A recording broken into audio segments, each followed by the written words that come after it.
Clipper Nation, welcome in. Kind of an impromptu, spur of the moment. A lot of games just ended on a Sunday, and I wanted to see and get the pulse of Clipper Nation as we head into our first game week. Clippers at Intuit Dome hosting the Phoenix Suns Wednesday. I'm excited. Earlier today, here on Clippers Talk in the live section, if you want to check it out, Dr. Shapp came on, and it was a really insightful conversation, as you would expect from someone who is pretty smart, a high-level thinker regarding Kawhi and his injury history. I thought it was illuminating, some of the stuff he said, how he was able to articulate the current situation, something he pointed out that I didn't really think about, but it is a lot of semantics going on with what you consider a setback. Kawhi is not playing opening night. Some would say that's a setback. He hasn't progressed to the point where he's able to play opening night yet, and some would see that as a setback. I think that's fair. Of course, Evil Bot's in here, but he was second, and he does have the Clippers winning on Wednesday. What a shock. I think Evil Bot's got him going 82-0 maybe. No, he's more reasonable than that. Jeffrey Beltran says, what's up, Adam? What's up, guys? Maybe I'll play a little bit of sound coming up here. As I was pulling a little bit of audio earlier from today's practice, and I'll talk about some of that. From Coach Lou, from Kai Jones, from Ivica Zubats. We had a little bit of movement today. A little bit of pre-Wednesday Suns talk, what to expect. And Ivica Zubats saying what we've all been saying. I certainly said it. The one area that Kai Jones really needs to improve in would be his screen setting.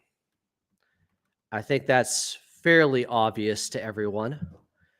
I don't think it was a slight to Kai Jones at all. It was just facts. It was just him being very honest about it. As I try to find my Clippers Talk account on TikTok. If I search for it, I should find it, right? It should be that easy. Okay, it came up. As 136,000 views. I did not expect that. It's only because ESPN retweeted it. If you guys want to see that, if that's of interest to you, I don't know how often I've even promoted that I have a TikTok on here where I may post different videos than I do anywhere else. It's just at Clippers Talk, I think is how you find it. Let me link you up here and see if we can get this thing to work. It is at Clippers Talk.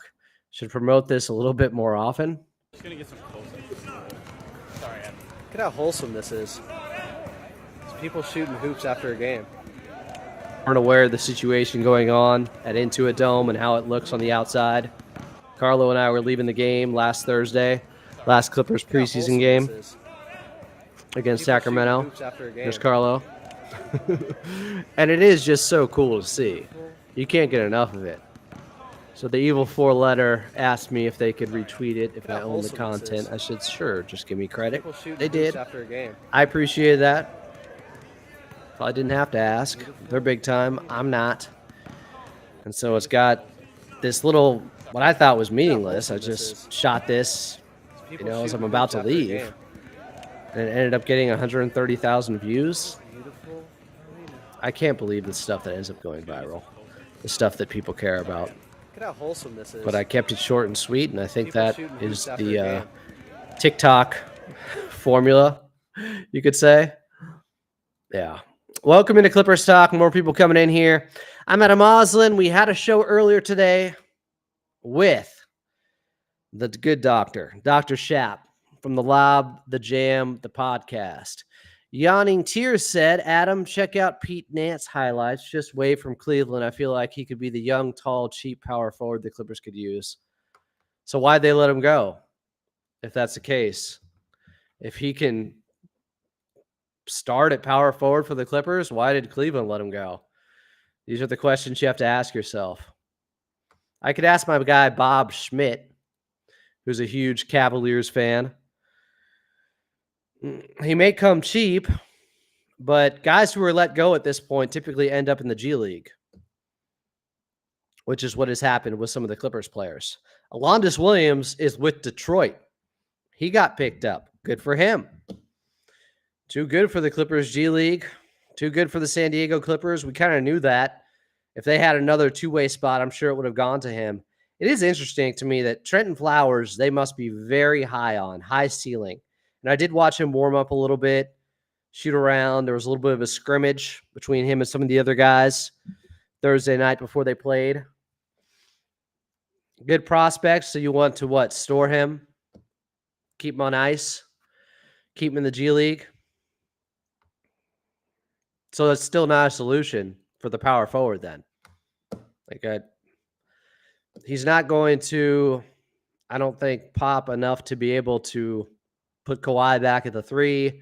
Then you got decisions to make, likely Derek Jones Jr. at the 2, next to James Harden, I would guess. But there's no easy solution for the power forward situation. And right now, with Kawhi being out indefinitely, and a long conversation myself and Dr. Schaap had earlier pertaining to, what I've been telling you guys for a while and what I talked about with Law Murray yesterday. If you missed that show, you got to watch that. 2 of my favorite shows have happened over the weekend. Normally, I don't swing big during the weekend, but we're 7 days a week now, so I thought I'd have some heavy hitters on for you. Law Murray, Dr. Schaap. We started things off with Law Murray on Saturday. Really went in depth regarding his reporting on Kawhi Leonard. I pressed him on some things, and I expressed, that I feel that him not having a setback when he hasn't done basketball activities or even practiced yet doesn't mean that much to me, unfortunately, because all the setbacks have come when he tries to do basketball stuff, when he tries to play. That's when you are physically exerting yourself more, not necessarily with the strength and conditioning process he's going through right now, to hopefully get back sooner than later. But I don't want to discourage anyone else who is taking that as a big positive or is very optimistic about it during the same week where Coach Lue said there was a setback in July when he was let go from Team USA. I just think that's a little bit more significant than no setback when he's not doing, you would think, strenuous 5-on-5 work right now, which apparently he's not. Big difference there. So that was the Law Murray episode. Really think you'll enjoy that on Saturday. And then earlier today, we had on Dr. Schaap. But we can take your questions now. We can get to anything. Open forum here. Whatever you guys want to get to, as more people are coming in. Like Jay Bose 84 saying the Clippers are going to blow out the Suns in game 1. My question to you is how?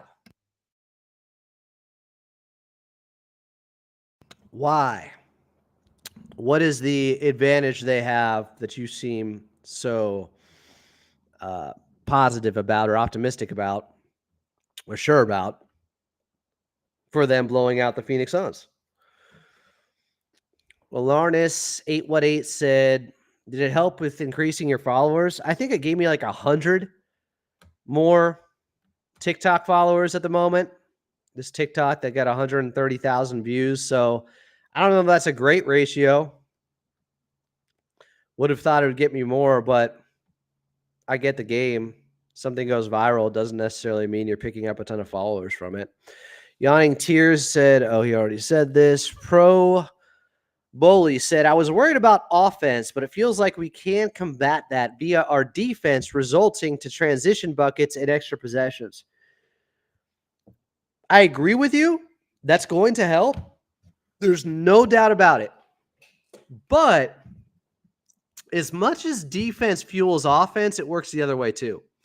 Because when you're making shots, like in the half court setting, it lets you set your defense then on the other end to be more stifling and to be able to get that other team into a shot clock situation where they're taking longer to get into their actions. That's something Coach Lou talked about earlier today. One of the reasons the Clippers are picking up the basketball a little bit more is to just slow teams down from getting in to all their actions. Because you may get into your first if you get into the shot clock with 10 seconds left or 15 seconds left, but you may not get to your third action if you've already been slowed down and held in the backcourt before you enter the front court to organize your offense. Michael Lapadula says Clippers season starts this week. I'm excited too. Says he's pumped. Really excited. Jeremy Marushian said, how do you think game 1 is going to go now, knowing for sure Kawhi is not coming back? Hopefully we keep the undefeated at the Dome streak going.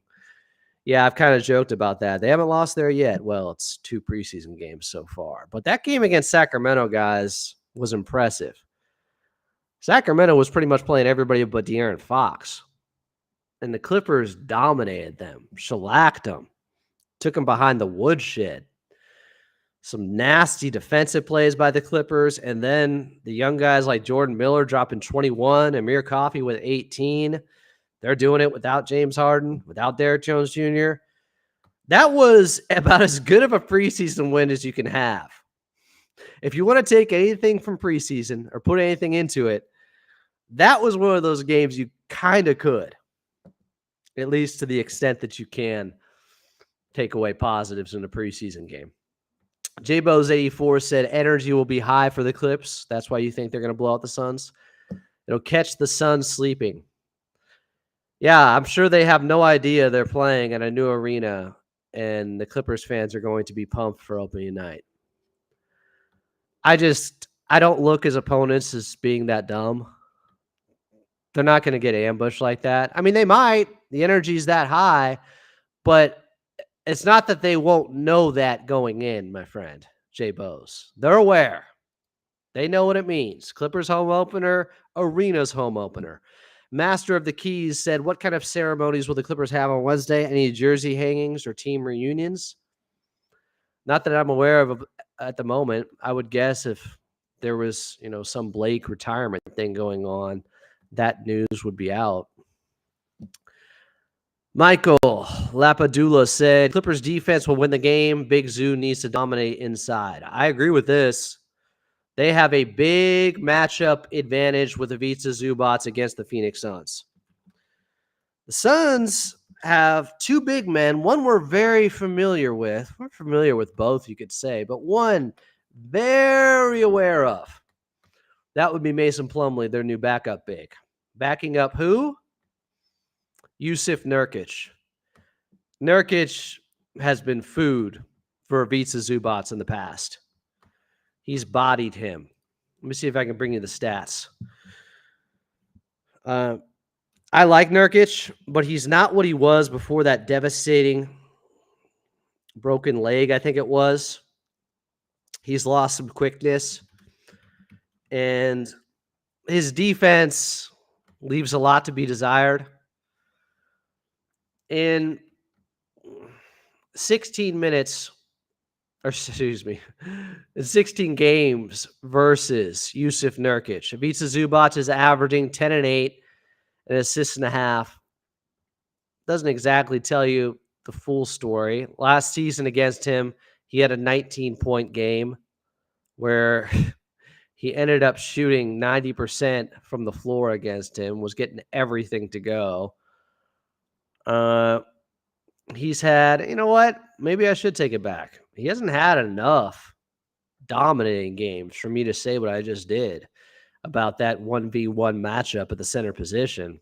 So, maybe I should see the other way around. What's Nurkic been doing against Ivica Zubac? Is he the one getting up for these matchups? Because, that was his high. Head-to-head against Yusuf Nurkic, Ivica Zubac, 19 points. Now, it just came last season, so that's pretty encouraging. That was the January 8th game. But let's see if we can get it the other way around. 16 matchups. Yusuf Nurkic versus Ivica Zubac. He's had a 31-point game, That was back in 2021, so it's a ways ago. In 2023, when he was still with the Portland Trail Blazers, he had 23 and 11 versus Ivica Zubac. So I don't know. Neither guy has consistently dominated the other. I just don't think of Yusuf Nurkic. In fact, when they got him, and some people were saying there were some NBA experts, I think they were casuals disguised as experts, that said, this is the defensive presence that the Suns have been looking for. And I said, what? That's the rim protector? I don't think so. In fact, DeAndre Ayton, if you take the contract out of it, I wouldn't make that move. Now, you can't really do that. And I understand moving on from him, and there was some toxicity in our city, in the locker room, maybe, not in our city, between him, when Monty Williams was there, other players. Was it the game 7 against Dallas where they got blown out, where Monty Williams wouldn't even play DeAndre Ayton still, and he was saying something from the bench? And that was kind of the end of that relationship. Or was it the year after that? It was untenable. They had to move on from him. And he didn't have the year I thought he could have had with Portland. DeAndre Ayton. He didn't shine. He's saying all the right things right now in preseason for the Blazers. But his first year there, aside from the losing, his stats were pretty mediocre. In 32 minutes a game, sure, he shot 57% from the floor. That was still the lowest he had shot over a 4-year period. Averaged 17 points per game, 11 boards for a guy that they need to really step up on Portland for them to, reach 30 games, anywhere in there, 30 wins, anywhere in that range. I think they won 22 games last season. Yawning Tears said, back to Cleveland. They have a ton of bigs. I'm aware. Watch the highlights if you got nothing else to do. He's still talking about Pete Nance. All right. I'm going to do this in real time right now. I don't know if he's up because he's in Kansas, I think. My friend Bob Schmidt is a diehard Cavaliers fan. I'm going to ask him about Pete Nance. Pete Nance, any good? Clippers need a power forward. I'll get an answer. Bob is not a casual. He is a high-level ball watcher, ball knower, basketball mind. Jeremy Mormon said, what seed do the Clippers have to finish at for Tyler to win, for Ty Lue to win Coach of the Year? What was that, voice to text? It came up with Tyler instead of Ty Lue.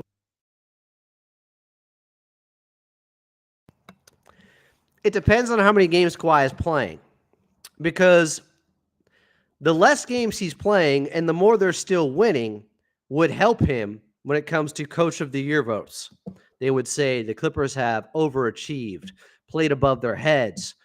Look at what they were able to do in a season where Kawhi Leonard only played X amount of games. So you probably got to add that into the equation before I spit out the answer for you. But let's say Kawhi plays 50 games and they end up winning 47 or 48, and that got them the 6th seed. He'd probably get some consideration. I just don't see. You got to understand, guys, last season, the team that was 10th in the West, in the Golden State Warriors, they still won 46 games. So I don't know if 47 wins is going to get you out of the play-in. Last season, the Suns had 49. That's what kept them out. The Lakers won 47, and they were the 7th seed. They had to win their first play-in game to get there. They ended up playing Denver and got gentlemen swept. So a little more deets on what's going on with Coach Lue concerning, how he would end up Coach of the Year, Jeremy. More of your questions. Himothy says Fox, Monk, and Kevin Herter were out. Sure. but the Clippers were missing Harden and DJ. They still had DeMar DeRozan. They still had Sabonis playing 30 minutes. They still had Keegan Murray. They definitely had the more established talent advantage. The Clippers were missing, I would say, more stars. As good as Malik Monk is, and he's a Clippers killer, I think it was Norman Powell who blew the coverage on him, hitting that right wing three in the 176-175 double overtime loss, where I think that would have stopped them from going to the first overtime. But Monk hit a three-pointer to tie the game, I want to say. That crazy Russell Westbrook opening or debut for the Clippers in the 176-175 game against Sacktown back at Crypto. Or was it still Staples then? I think it was Crypto. James Bond, or B.O. Bond, said, are you concerned about Harden? Harden's ST? You talking about stamina? What are you talking about? What's ST stand for? Starting role? No, I don't think that's in jeopardy. Am I casual with the abbreviation here? Are you concerned by, oh, here we go, Harden's age, considering his role and responsibility in shouldering the bulk of the workload in Kawhi's absence? Yes, always. But the team has said all the right things. They are well aware that he's 35 and that he can't have the ball in his hands all the time and he can't play 40 minutes a night anymore. So I'm less concerned because of that.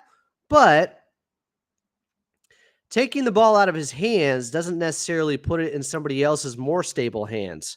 The Clippers are going to be at their best when James Harden has the basketball. But you can't do it for all 35 of his minutes every night. You can't. Not if you want sustainability with him surviving the season and not having a lull like he did last year, where there was about a little over a month stretch where he looked to be out of gas, and the Clippers were. And I think there's a connection there. James Harden's the engine of this team. He's out of gas. The rest of the Clippers will, unfortunately, in that scenario, follow his lead because he's setting the table. He's getting the offense going. So, yeah, there's some concern, but they're doing everything you can to mitigate it. We'll see what happens with KPJ. Because if the ball's not in Harden's hands, it's likely going to be in his or Bones Highland's or maybe Jordan Miller. Sarah Sheed says, when do you see Kawhi playing a game? December, January? No one knows. Let me tell you a secret. Kawhi doesn't know. You know why? Because he can't know how his knee's going to respond to all these steps as he progresses to getting back on the court. It's that simple. He has to jump through all these hoops, so to speak. And then they have to see, okay, you did this today. How do you feel tomorrow? Did it swell up? No? We keep moving. That's my best guess in the way they are treating this ramp-up process with the strengthening of his right knee. So we could stop with those type of Kawhi questions, please. Proboli said, sending love from Melbourne, Australia. Sending love right back. Appreciate our Australia listeners. I may have sent an Intuit Dome Rock your way at some point on Clips and Dip. David Valaldiz said, how do you see the PJ Tucker situation playing out? Just a waiting game until they can unload him in a trade? I'm going to put it like this. The thought I had Thursday was, I think they're holding on to Bones Highland in anticipation of the likely looming Kevin Porter Jr. suspension. It would be unlikely that he didn't receive some suspension, considering everything and precedent. So, with that in mind, I don't know if they can package Bones Highland with PJ Tucker right now in a trade to get off of Tucker's contract, because they have to keep him around in case KPJ is suspended for 5, 10, 30 games. Who knows what it could be? I don't know. No one can know this. All you can see or look at or look to for guidance is Miles Bridges and what happened there. If you're trying to relate a similar situation, which it's a case-by-case basis, I don't like doing that. But I think that has to be taken into account. Bones started the game against Sacramento. Bones looked good. With no James Harden, he started. They didn't have KPJ because of a dental appointment earlier in the day that I'm guessing left a lot of gauze in his mouth and maybe him on some painkillers, so he couldn't really play.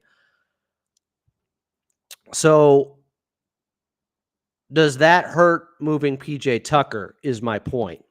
Because the idea has always been, I think, my guess is to package them together because nobody's taking PJ Tucker unless they have another expiring contract that they're giving in return for a player that they don't see in the long-term or short-term plans for their organization, just like the Clippers with PJ Tucker.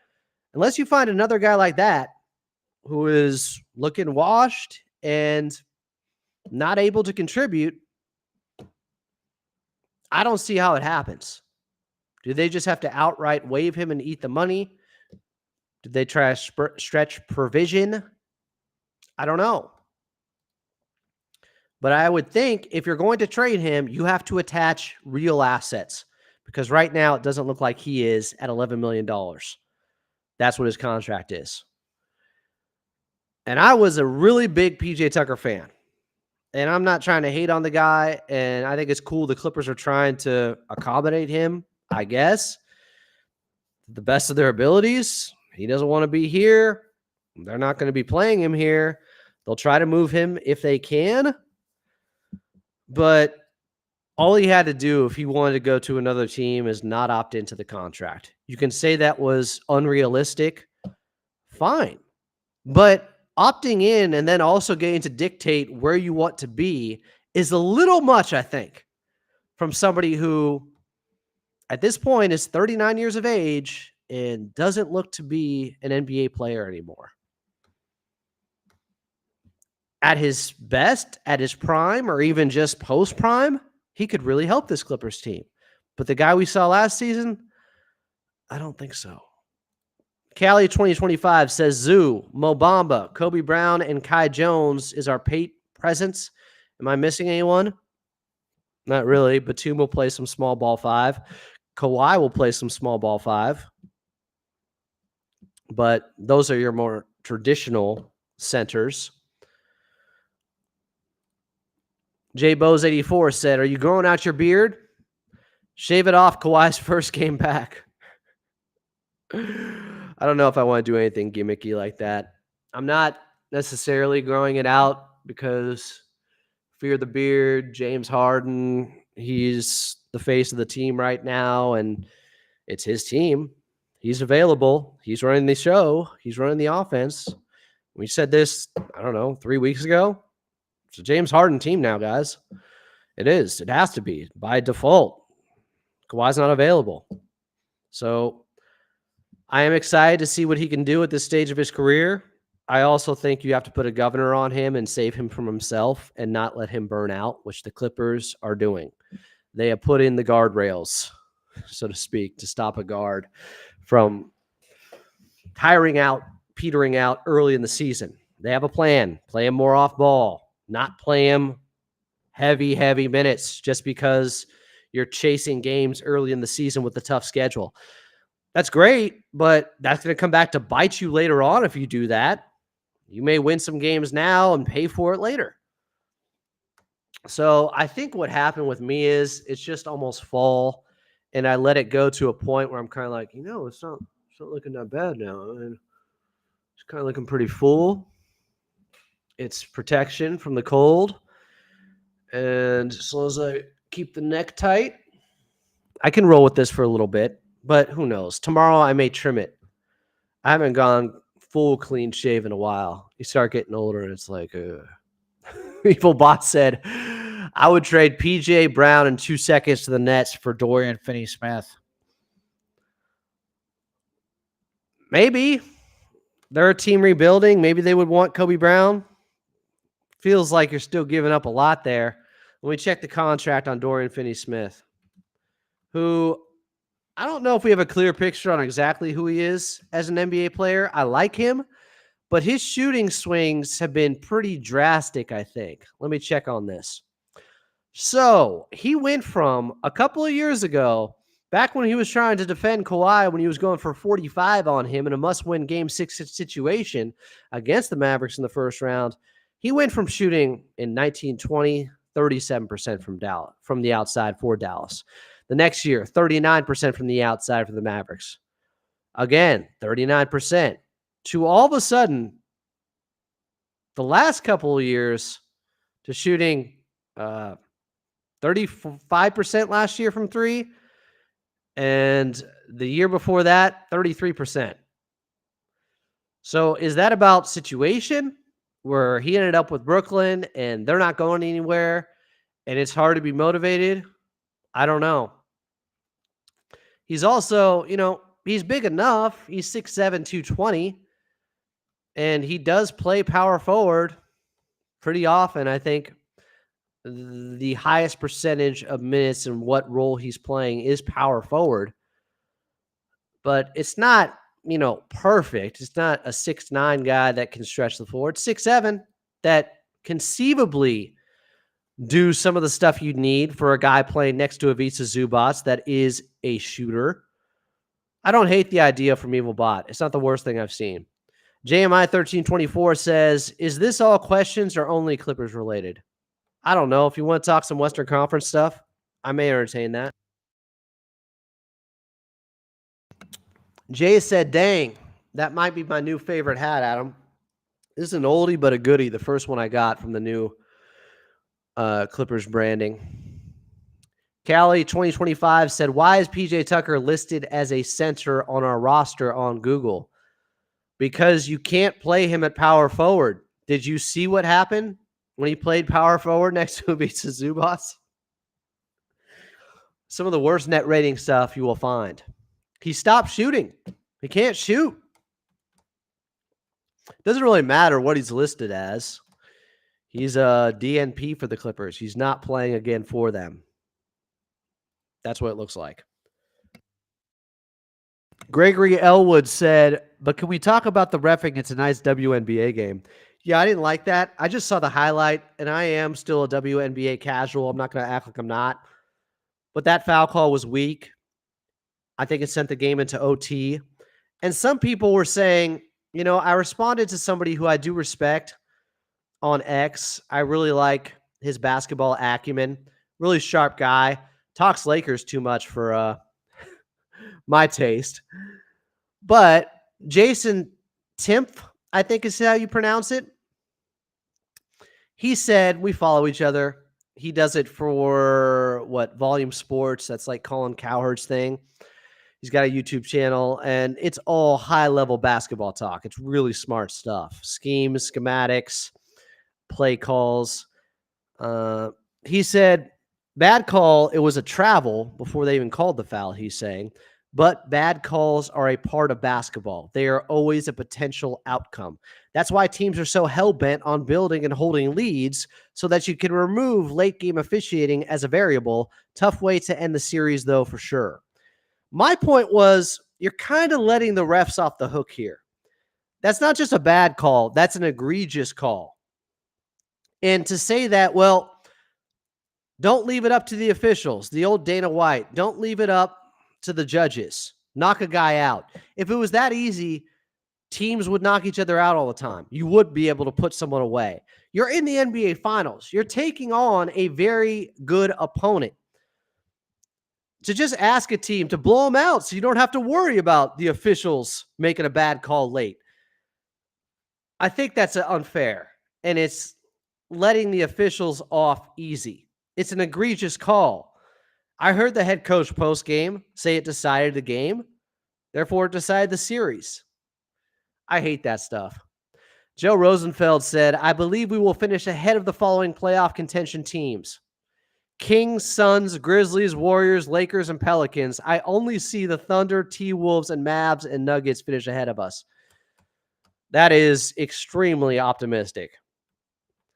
There's really not, from a talent perspective, on paper reason to say that the Clippers will finish in front of all those teams. Warriors, I can see. Pelicans, maybe. Lakers, maybe. The last 2 times the Grizzlies were healthy, guys, 2 of the last 3 years, they finished top 3 in the Western Conference. Just in case you forgot. Grizzlies are going to be good. The Kings have DeRozan now. They were a top 3 seed just a year removed from being that. The Phoenix Suns, they finished 5th. They can have better chemistry out there. Another season with Bradley Beal. Injury concerns for them too, but I think this is a little bit of copium. We don't even know how many games Kawhi is going to play. To act like they can finish in front of all those teams, and I guess you have them finishing 5th right now. Hope you're right. Check back. Evil Bot said, can't wait to see those red jerseys. Do you know when they are going to use them? I don't. I thought somebody said on here one time that they're coming in January. I don't know if that's true. It was just somebody in the chat. Junior Espindola said, hardest working Clipper fan, AA. Thanks for the content. Appreciate you. Thanks for being here. Proboli says, mainstream media are starting to push the narrative of Clippers handing OKC Cooper Flag via the PG trade. They love to start a story to S on us.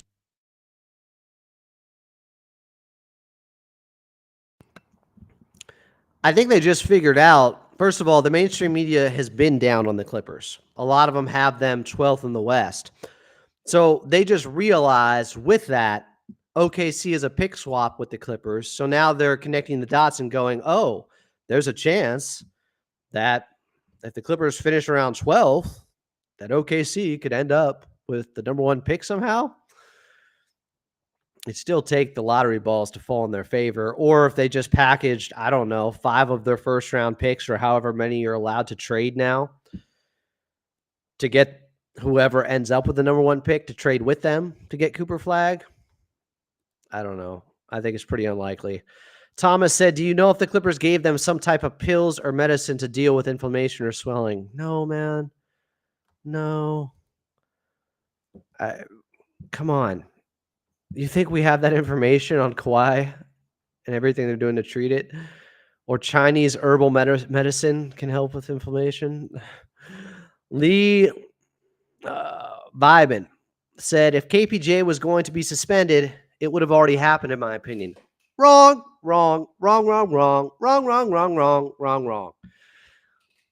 Sorry, bro. That is a terrible opinion. That is not the case at all. The suspension could come at any time. It's an ongoing investigation. That means nothing. Ignore that. I'm sorry I even put it on the screen. Vino Morissette said, what is the best case scenario for the Clippers? 2nd round exit, 7th seed?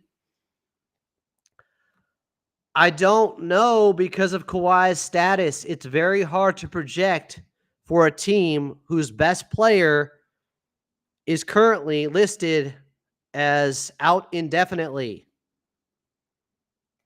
Best case, Kawhi comes back, looks as good as ever, and the Clippers could scare anyone in the first round. And if you can beat anyone in the first round as a lower seed, I suppose you can beat anyone in the second round. However, Kawhi hasn't made it out of a round healthy since the first round against the Dallas Mavericks in 2021. So I don't know how realistic you see that being. Jay said, feels like we went from being on Kawhi's time to him now being on the organization's time. Hence Ty's comment on how Kawhi can get mad, but it's too bad we are going to make these games count. I don't think the organization has already held back Kawhi before this. Players always want to play. Are they doing it even more so now? I think so. I think they are really operating with an abundance of caution, as they should. He had a setback in July, guys. I really don't care that he hasn't had a setback since September. I do care. But it's not as meaningful to me as him having one post-surgery in July. The reasoning for that is he's not doing the on-court stuff that led to setbacks before. If he hasn't had a setback since training camp, because he's only done strength and conditioning. Okay. He hasn't tried to really push things yet. So it doesn't mean as much that he hasn't had a setback right now. He had one technically in the series against Dallas after they had 3 weeks to try to figure out how to get the swelling down. They got it down enough for him to play game 2, and then he had a setback. It flared back up. He looked much worse in game 3. Then he tries to play with Team USA in July, post-surgery, and apparently he had a setback, according to Coach Lou on Thursday. So when he's trying to play basketball, that's when the 2 setbacks have occurred. Strength and conditioning stuff that's going on right now is not the same thing as running around and making explosive movements. When he can do that and not have a setback, I'll feel much better. Just being honest. Just being as honest and as fair as possible about the situation, because I don't think anyone wants any, hopium and just, I don't know how to describe it at this point. I don't think anyone wants to be let down with unrealistic optimism. GP said, what's the Clippers system looking like so far? Harden pick and rolls, transition plays, and defense? Yes. That's what it's looking like. You described it yourself. That's pretty good, GP. Those are the main identities. All that and the intangible of playing harder, a lot harder. Cali 2024 said, thought he was a shooting guard, small forward. PJ Tucker? Is that who you're talking about?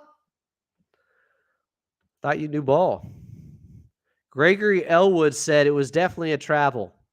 Some are saying she lost the basketball, so therefore maybe it wasn't a travel, but it definitely wasn't a foul either. It looks like a really bad call. Jay is saying our identity is all defense, which has been leading to aggressive transition baskets, not just walking it up like last year, feeding Zoo to establish easy buckets and rebounding. Again, there's going to be a lot less turnovers in the regular season than what you saw in the preseason, guys. I'm here to tell you that nobody's turned the ball over 29 times against the Clippers like the Dallas Mavericks did without Luka and Kyrie Irving during a regular season. That stuff's not happening. Teams aren't going to be averaging over 20 turnovers per game against the Clippers. When teams have their primary ball handlers available and more locked in, you can say, in a regular season game, that stuff's just not going to happen as much. It still is going to happen, I think, frequently relative to other teams and how many turnovers they get. The Clippers might lead the league in steals or be top 5. I'm just telling you, it's not going to be at the rate of what we saw in the preseason. That was extraordinary. It's preseason. That Mexican Nara said, should players be able to call the refs out without being fined? I think they can to an extent. There's certain stuff they can get away with. Bob Smith just responded to me.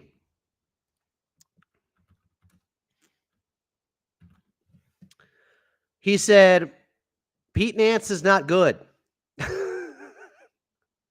The Cleveland Cavaliers fan that is like me, that watches everything, that knows his stuff, is saying Pete Nance is not very good.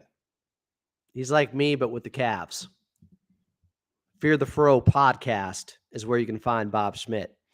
Very talented. He said you'd be better off with Isaiah Mobley.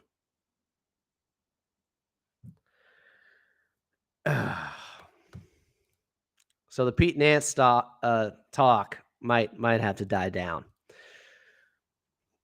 Cali 2025 said, FYI, Grizzlies have always been a problem for us, in case anyone forgot. I haven't. The guy who was saying all that stuff, Joe Rosenfeld, of how the Clippers are going to be the 5 spot, I think he may have forgotten that. But the Clippers do have better point of attack defenders for Ja Morant like they didn't have in previous years, which is why the Grizzlies gave the Clippers so many problems. JMI 1324 said, who you got representing the East and West in the finals this year? It's early. I guess I said any questions. I will guess.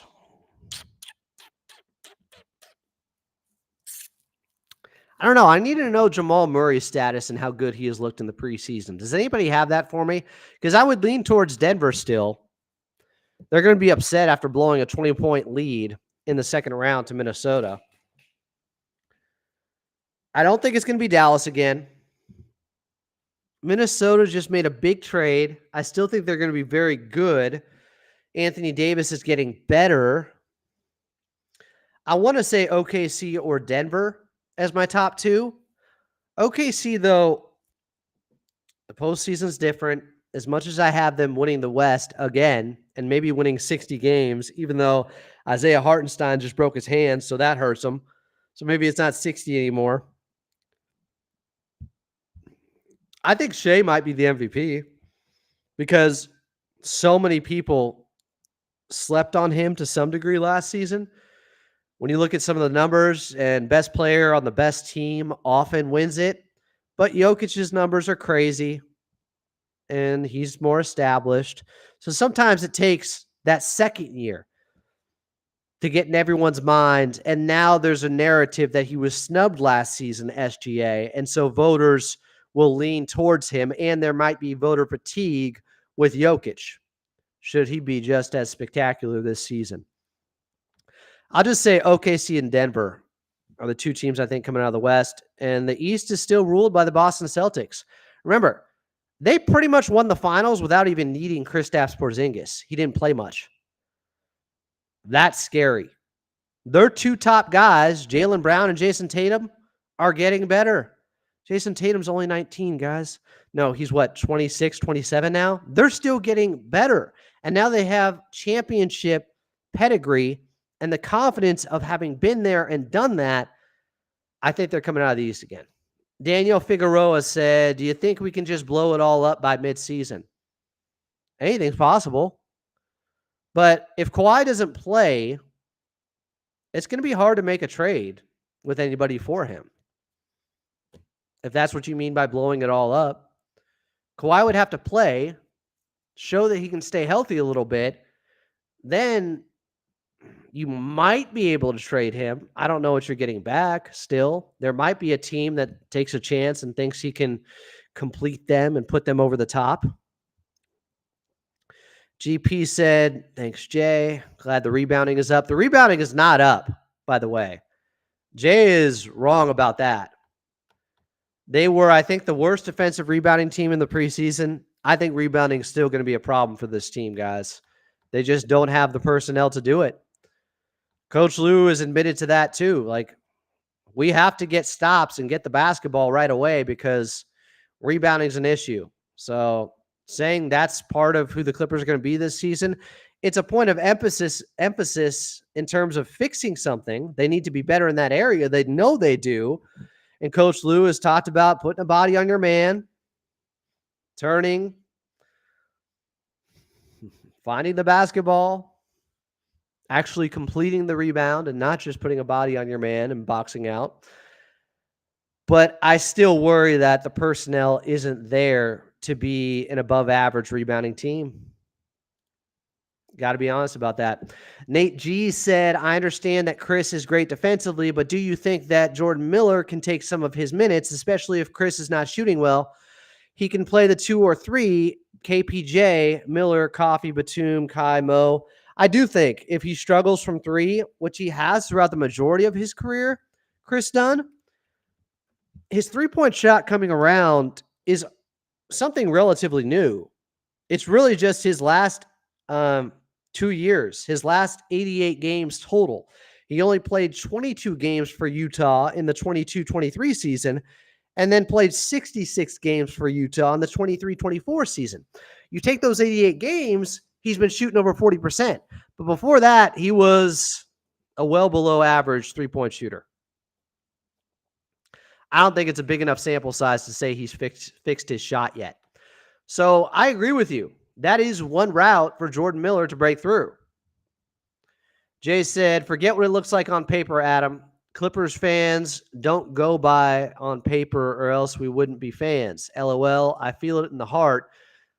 that we will finish no less than 6. All right, maybe 6 through 8. Cool. I'm going off logic and rationale. Everybody can fan how they want to. I think if Kawhi plays enough games, they could be 6th. I just don't know how realistic that is right now since his status is indefinite. Yawning Tears said, for KPJ, why can't his year off count as his suspension? Does anybody want to answer that for him? What penalty? No. That's not a penalty because nobody would take him. Guys, you might want to look up the case with KPJ. Like, I'm all for second chances, but I think, well, you know what? You can fan however you want. I know some people are just like, I don't care about the person. I just care about the player. Other people are like, well, it matters to me who I root for. I'm not going to criticize either way, but that's insane for him and his year off because nobody would take him because of what happened in a looming suspension for that to count as his suspension. That's not a penalty. My guy, do better. Richard Heacock said, let's all take a deep breath and enjoy watching this newly constructed team. If preseason is any indication, they're going to be fun to watch. In the end, there is only one champ. Go Clippers. Okay. Go Clippers. That's one way to look at it. Rock Falsey said, notifications never working on YouTube, even with the bell. SMH. Is that true? Does anybody else have that problem?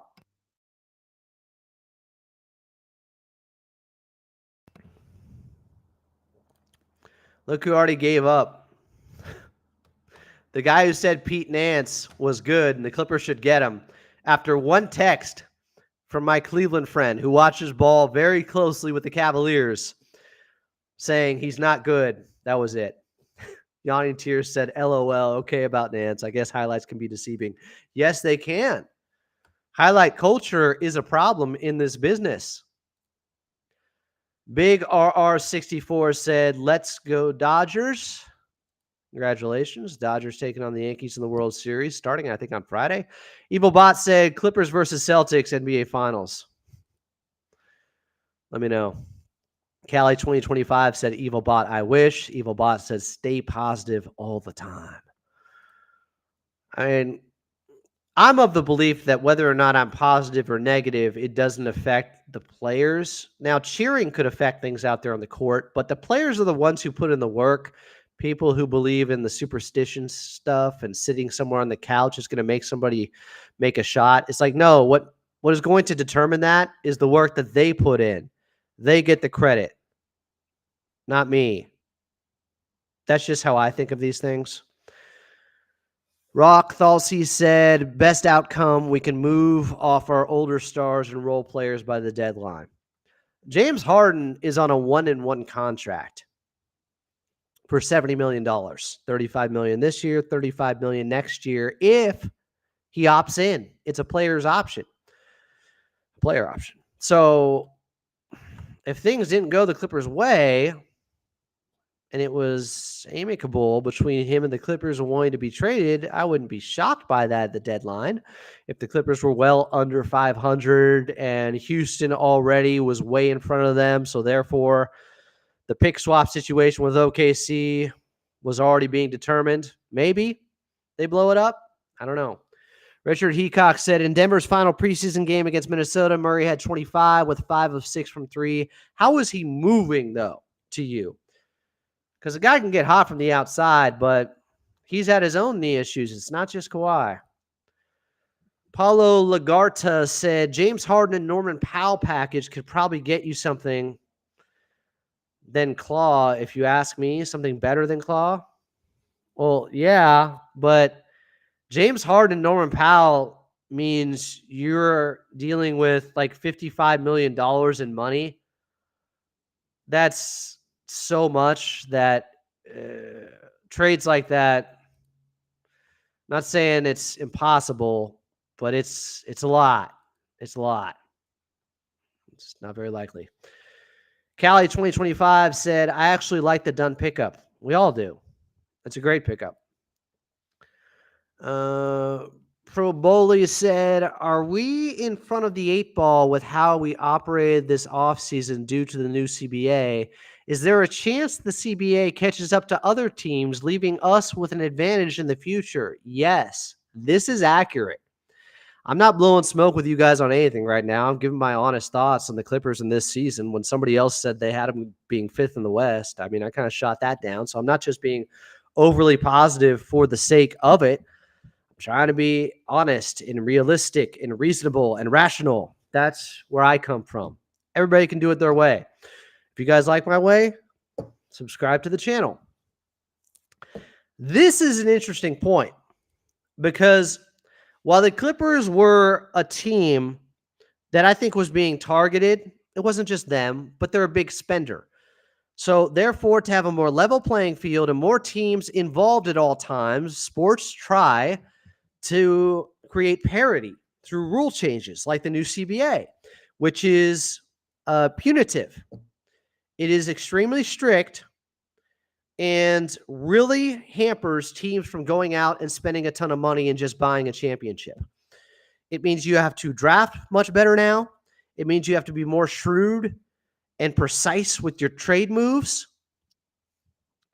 And it means if you are over the second apron, here are some of the penalties. And the reasoning for why the Clippers maybe didn't want to sign Paul George to that money, even if it was a $150 million contract instead of $200 million, it still would have put them over the second apron.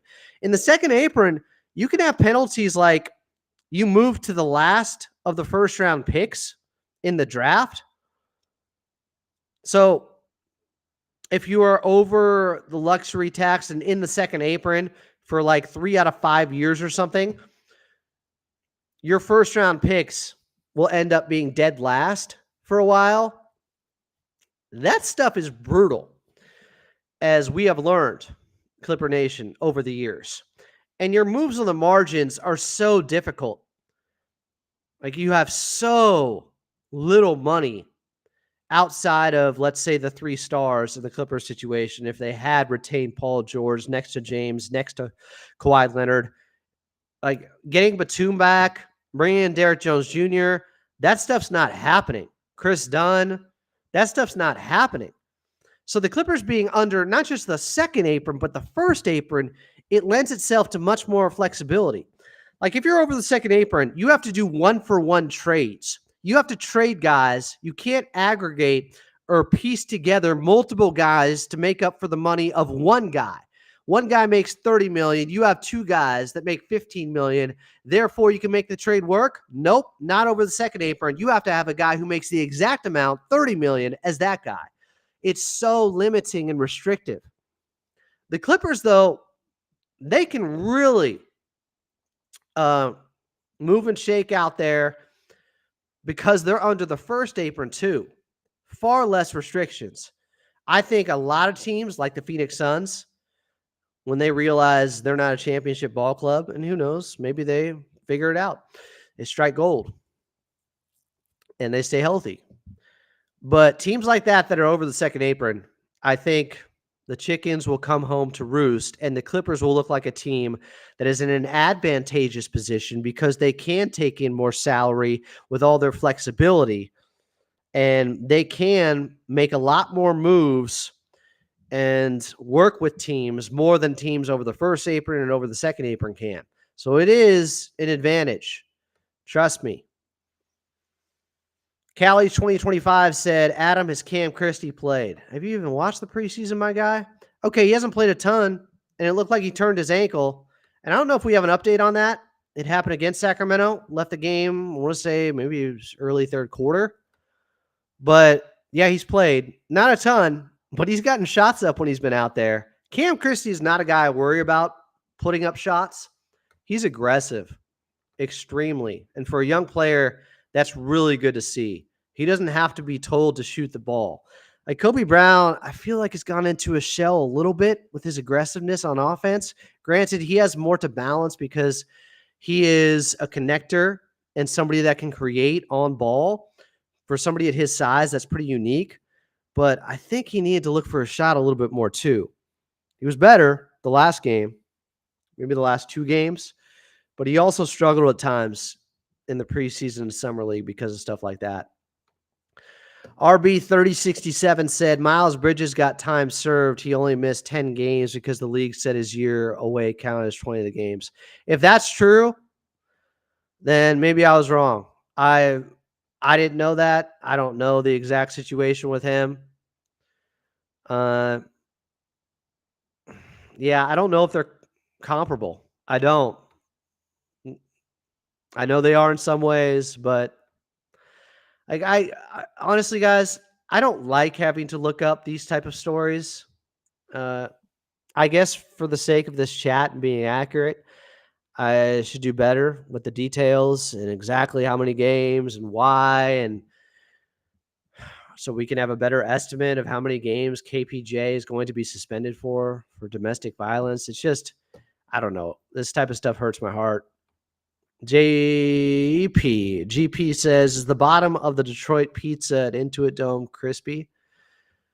Wouldn't know. I haven't had it yet. Bet it is. Heard the food there is very good. Evil Bot said, Bulls. Oh God, here we go. This is way too much. This is way too, I'm not even gonna entertain. This is terrible. Somebody thought they had something in the trade machine, and it was Evil Bot. Rock Falsey said, did we manage to get under the first apron? I just said that. Yes, they did. They're under the first apron.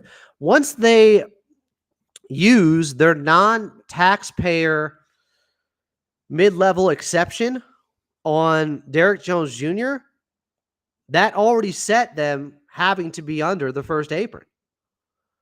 So they showed their hand right away on that Sunday when free agency opened. As soon as they use that, that means you can't go over it. Gregory said, in your last video, you said without Kawhi, the Clippers aren't competing. Why does it have to be all on Kawhi? Should they compete for a chip regardless who's on the court? It's a mindset, not narratives. I don't know if you knew this, Gregory, but it's a stars-driven league. And if you think anybody wins without superstars and the most talented players, tell me those teams. Tell me those teams that have won championships without a bunch of stars. You'll probably say, the Detroit Pistons of 2004. Different league back then, and they still had guys that the whole was greater than the sum of its parts with the defense they played. And Billups could play at a star level at times. Rich Hamilton could. Tayshaun Prince with his two-way play could. Rasheed Wallace is probably one of the, I don't want to say biggest wasted talents, but I would say a guy who had Hall of Fame talent that never lived up to it consistently enough. With Detroit in 2004, he did. He peaked. And I love Sheed. I just think, yeah, he probably should have been a Hall of Famer. He probably should be somebody that was a consistent 2010 guy and wasn't. So if you don't understand why they're not a championship team without Kawhi, I don't know if I should waste my breath explaining it, to be honest. Like, I don't think that needs an explanation. It's a superstar-driven league. A team is made up of players. It's not just some name. Like, you take away the best player. Who's winning if you take away their best player? Who are these teams that are winning? Have you not had enough examples over the years of star players going down and that derailing a team's title hopes? Yawning Tears said, even see the Dunn golf footage. His personality made me an instant fan. Me too. I love that. That was on the Clippers Instagram, I think. You should definitely check that out. Chris Dunn is going to be an absolute fan favorite this season. Nate G said, I really believe that the Clippers bench will look better at times than the starters and more exciting to watch. In my opinion, they have the best bench in the league. Well, they might be better sometimes relative to the guys the starters have to play against on the other side with the opposition. The Clippers bench may be able to beat other benches in the NBA more than the Clippers starters can beat the other team's starters if they don't have Kawhi. I could see that. Jaden Armstrong said, as a Laker fan, I am wishing you guys to at least make the playoffs or be better than Houston because I don't want OKC getting Cooper Flag. I'm banking in Harden having a redemption season. He doesn't need a redemption season. He was really good last season. He was playing around an all-star level last year. He was awesome. He was at the controls of a team that went 26-5 over a 31-game stretch. Harden doesn't need a redemption season. If you mean get up more shots and be more of an offensive focal point, okay. I can see that. Did y'all watch Harden last year? He was fantastic. Why do you think the Clippers played their best regular season ball in the history of the franchise over that 31-game stretch? Frankie Boy 9 said, I know it's Clippers talk, and I'm a huge Clippers fan, but go Dodgers. All right, people are hyped on the Dodgers tonight. As a Giants fan, I'm not that hyped. Rock Falsey said, talent wins over everything, responding to Greg. When you don't have elite level of that, you need legendary team chemistry and culture. We don't have anything close to that. You need like the most outlier legendary team culture and chemistry ever, which is the only team that you can compare it to is the 2004 Detroit Pistons, who also needed the Lakers to implode for Kobe to take like 80 more shots than Shaq in that series, even though Shaq shot like 60% from the floor and Kobe shot 38%. Like they needed everything to go their way. And they still had guys who could play at a star level in stints, as I pointed out. Andrew Max also pointed it out to Gregory. He's a big Kawhi fan, so he doesn't respect anyone else on the squad. That's what you're saying I am? Idiot. My God. I can be a big Kawhi fan and also respect everyone else on the squad. I respect James Harden. I'm the one who's been saying a James Harden-led offense has never been worse than 12th. They average being top 5. That's a 10-minute timeout. That's just what it is. We gotta. These are the rules, guys. I didn't make them up unless I did. Shout out Ben Maller. Big Kawhi fan, so I don't respect anyone else on the squad. I'm talking up all these other guys during this show like Chris Dunn, and you're saying I don't respect anyone else on the squad? I respect history and logic. If you don't have superstars, you're not winning a championship. You're not winning a championship without Kawhi. I hate to break it to you guys. If he's not healthy, they're out of it. And even if he is healthy, can he stay healthy for a playoff run? Birds for Life all day said Clippers going to be solid. Our bench unit should be Bones or Dunn, Miller, KPJ, Kobe, and Kai. Mix and match with the starters. Okay, throwing a lot of stuff at the wall there. No one is saying there's no talent on the Clippers currently. What we are saying to that question about how the original question was in your last video, you said without Kawhi, the Clippers aren't competing, which is true. Gregory said, why does it have to be all on Kawhi to compete for a chip? Ugh. Even the phrasing is terrible. It's all terrible. Regardless who's on the court, it's a mindset, not narratives. I'm not talking about narratives. It is a talent disparity. You can have the mindset of being a champion all you want. You still have to have talent and high-end superstar talent in this league. Do you understand how the NBA works? Have you watched ball at all? Oh, I'm having an aneurysm. Yes, the Clippers can be solid. They're not competing for a championship without Kawhi. I shouldn't have to tell anyone that. Lee Vibin said, whose minutes is Jordan Miller going to take? I don't know. They have to make a tough choice. Either a consolidation trade or somebody gets some bad news that, hey, you're older. We know who you are. We don't know who Jordan Miller is. We have to find out. I don't know. It's a tough business.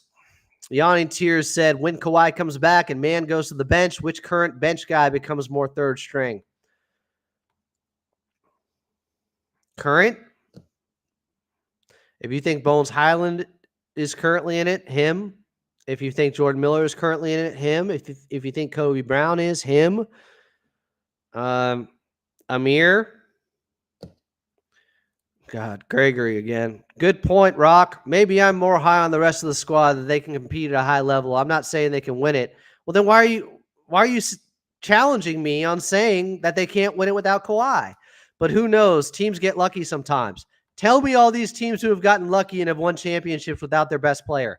Tell me. Another I already muted this guy, but I'll read it. Andrew Mack said, I believe this team will be very competitive and hard to beat. Should be an exciting year. I expect them to make the playoffs because of vets and a mixture of young talent. One of those vets is Kawhi Leonard. They need Kawhi Leonard. Gregory said, to answer your questions, Adam, I'm not saying they can win it all and saying compete. Wasn't the Heat in the bubble with only Jimmy? We still have James. Yeah, they were also in the East. It was the bubble. And Jimmy is a playoff riser for the most part. James Harden, to be fair, hasn't been that.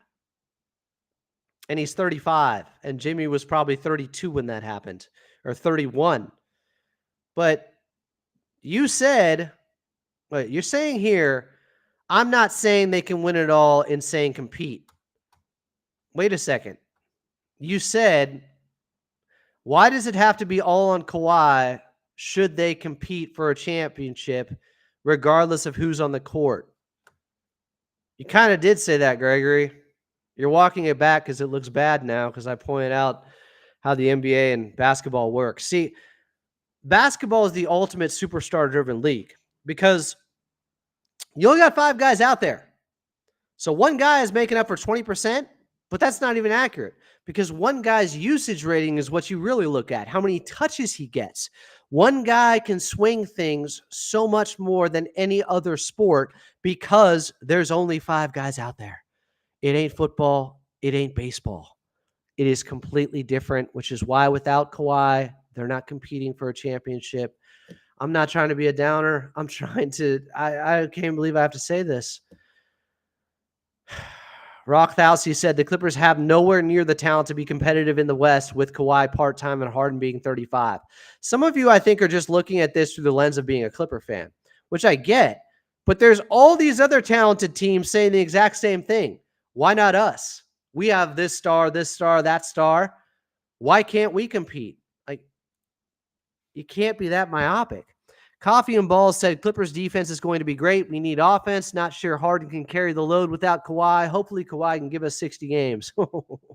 I would sign up for that today for sure. Andre Mack said, okay, sir, basketball is played on the court, not on NBA 2K ratings. If you don't know how to assess talent, basketball ain't for you, fam.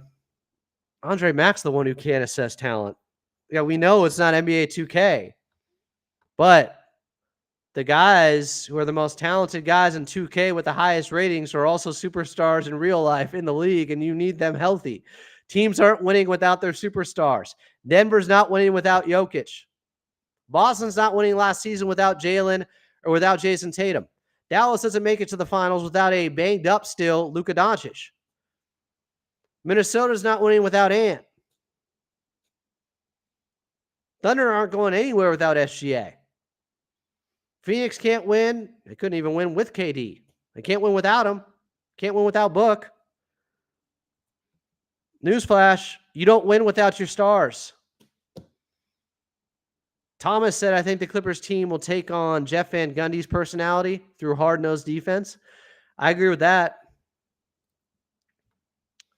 I think they already have. Enrico said, Harden will be more inspired this season. He is the main engine. Yeah, I think he was pretty inspired last year. But yeah, Harden knows he's getting the basketball even more. He said it at Media Day.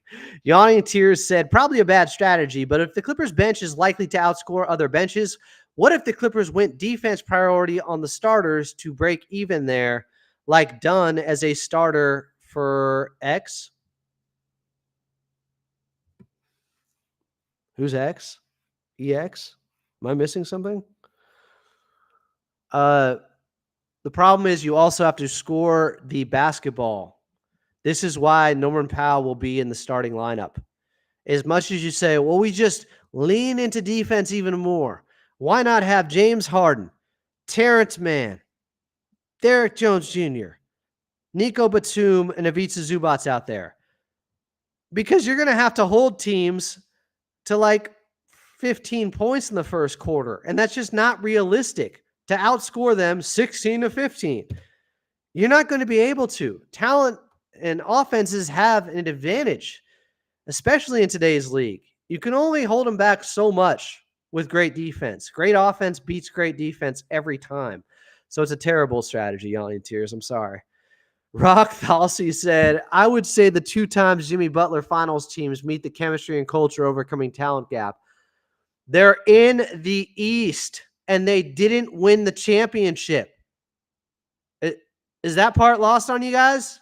They didn't win it. And they were in the East, and things broke their way. Jordan said we have 2 superstars. One of them is out indefinitely. I don't know if you heard. It was kind of a big story this week. Y'all killing me. I'm not trying to be feisty, but how many dumb things do I have to hear? I'm sorry. I'm sorry.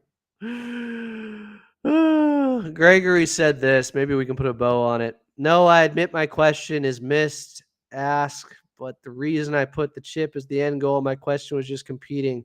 Just competing. That's all I'm asking for. What qualifies as competing, Gregory? What qualifies as that?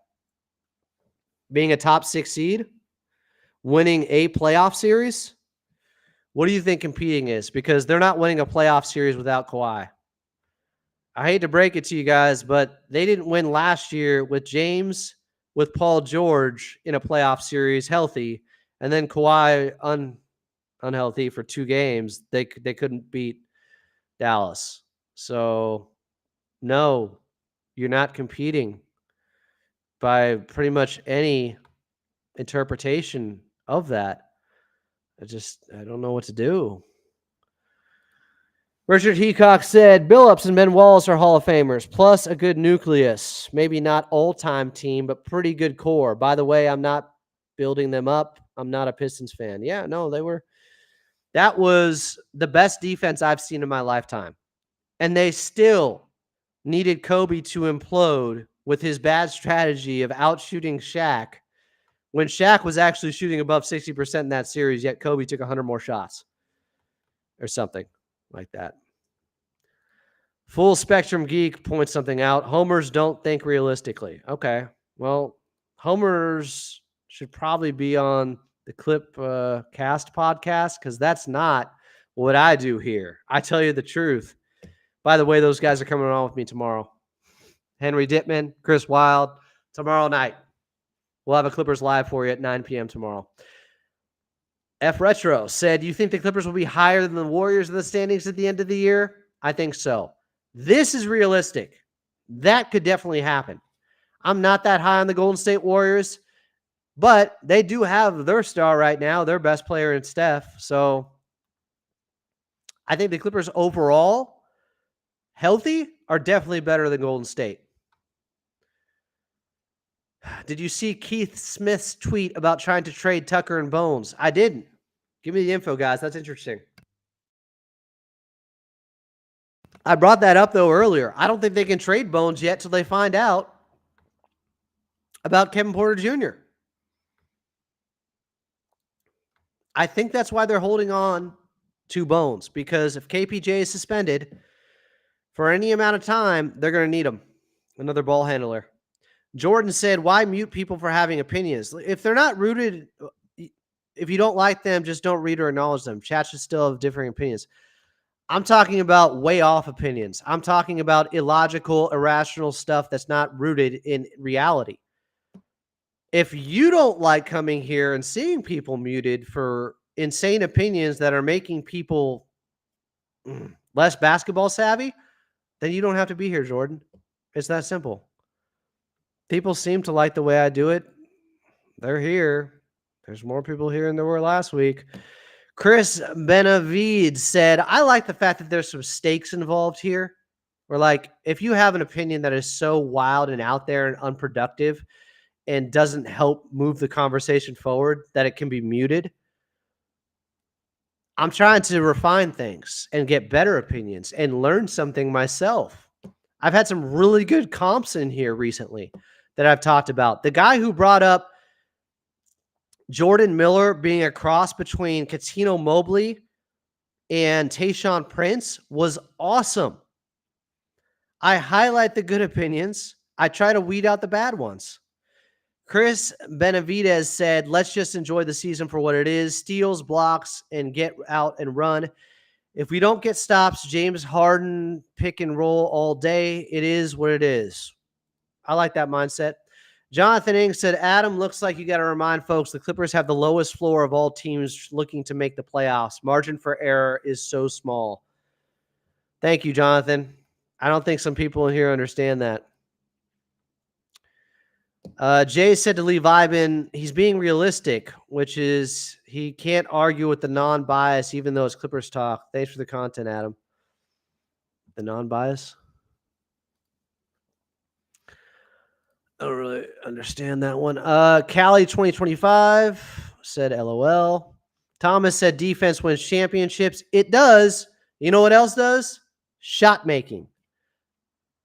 People say that like some team that has been a bottom 10 offense has won a championship recently. Show me who that team is.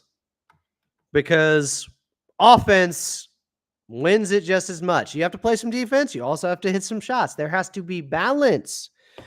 Go look at the Boston Celtics. Rock Thalsey said, Ballmer lucked out. Harden didn't go. I don't acknowledge this one. GP said, is Bones getting some minutes? Likely off the bench, taking the sixth man role. Only if KPJ is out. Otherwise, I don't think Bones is really in the rotation, guys. Have you looked at the 10-man rotation that Coach Lou was talking about? Bones is not in that. Rock Thalsey said, agree. The Jimmy comment was for way back when you mentioned the Pistons and underdog teams. Great runs, but talent won out. Anyways, we have none of that stuff here. I would not say none of that stuff. Thomas said if Jordan Miller averages 20 points a game through 10 games, we can start talking as a third star behind Kawhi and Harden. Thomas, that is a borderline mute to say that Jordan Miller is going to come out and average 20 points a game right away. I love him too, but come on. Legend said we need Brooklyn Nets James Harden, then we good. Problem is he's had a severe hamstring injury since then. We haven't seen that James Harden in a while. I didn't see it in the preseason either. He looked okay, but that burst is probably never coming back, not to that level. Birds for Life all day said, Adam, I think Miller has that potential to be a star. Got length, could score many different ways, and has the availability to be a good defender. I'm with you. I think his ceiling's pretty high. I don't know about star. I don't know about all-star.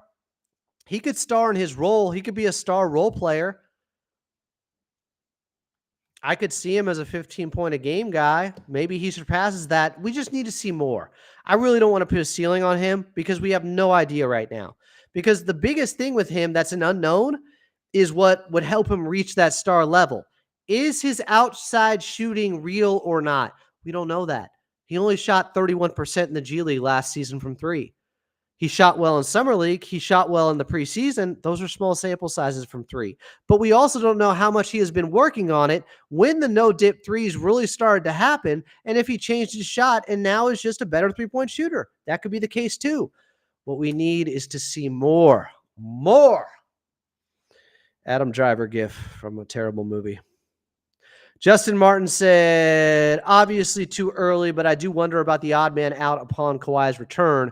Who gets pushed out of the rotation? Well, with the starters, it's probably Terrence Mann. I think Derrick Jones Jr. stays in with the starters and Terrence Mann is coming off the bench when Kawhi comes back. Hey, more people are joining. Appreciate you guys in here. Just taking as many questions as possible. We've only been on for almost an hour and a half now, and they keep coming. So as long as you guys are here and excited about Clippers basketball, I'm here. Yes, we have some rules. You can be put in timeout for saying something that's ridiculous and has no basis at all. Got to have some standards here, guys. Pro Bowley said, chances of doing a pod with the LA Clips Forum guys or Clippers UK. I'd do it with either. There may be something in the works. I'm obviously available for Clippers content and would collab. I'm not as familiar with Clippers UK, but that would be really cool. LA Clips Forum guys, I listen to them. Thomas said, Sam Cassell is my favorite all-time clutch Clipper. One of my favorite all-time clutch players right here. I love Sam I Am. He likes to put daggers against opponents with his three-point dagger and mid-range post-up. I love Sam Cassell. He had that 8-second violation against the Suns in that second-round series in 2006. That's brutal, but they are nowhere near close to being there without him. Sam Cassell is an all-time killer out there and one of the most clutch players I've ever seen. Love Sam I Am. Yawning Tears said two things. Isn't the league's reffing moving back towards defense? And couldn't a great defense generate points from increased transition offense? Yes, on the first part. They're letting them play a little bit more of a physical brand of basketball, even in the regular season. It does resort to that way every time in the playoffs. Refs swallow their whistles much more. Couldn't a great defense generate points from increased transition offense? Yes. It could, but you're still looking at it's the amount of times that can happen in a game. Even a great transition offense, as I'll pull up transition scoring, NBA from last season, it's just not as prevalent of something that's going to happen consistently throughout a game to rely upon to say that this is really going to swing things in our favor, even over an 82-game season. It's great. That can help you. It's big stuff on the margins. Don't get me wrong. But I'm trying to see. Here we go. NBA team fast break points per game. So, for example, the Toronto Raptors led the league in fast break points last season. Anybody want to tell me where Toronto ended up in the standings? Anybody? The Raptors, who have been in a weird type of rebuild. They were out of the play-in in the Eastern Conference. So let's look at who else was big in transition points last season. Oh, the Washington Wizards. They were second with 17.6 fast break points, transition points per game. Yeah, they didn't make it anywhere. The Lakers, okay. 17 per game. They made it to be in the 7th seed. Indiana, we know they can run. They made it to the Eastern Conference Finals. Houston, didn't make the plan. OKC 6th. Okay. They were first in the West. Made it to the second round. San Antonio 7th. They didn't make the plan. Philadelphia's 8th. 15.5 transition points per game. Disappointed season. They had injuries and stuff. New Orleans, did they end up making? Yeah, they made the first round against OKC. Brandon Ingram did not look good. So in the top 10 teams, when it comes to transition points, it's kind of all over the place with how much of it actually meant you were winning ball games or not. I'm not saying it can't help this Clippers team. Defense leads to offense, and they have to have it. I'm just saying it's not going to take you from being like a play-in team to being a top 4 team. It's not going to improve things that much. We don't need that. Pro Belly said, looks like Ty Lue was pushing Zoo with what Doc did with DJ. That's interesting. Defensive Player of the Year motivation. Yeah, we did hear that. I love it. Yawning Tears said, okay, change of pace. What if we change Chuck the Condor to a pirate and lead the league in steals? Like they're plundering or stealing and pirates. Thomas said, I will be shocked if Kawhi plays in the opening season for 15 minutes and then rest. You just never know. What? Kawhi's not playing on Wednesday, guys. That's over. That's a mute.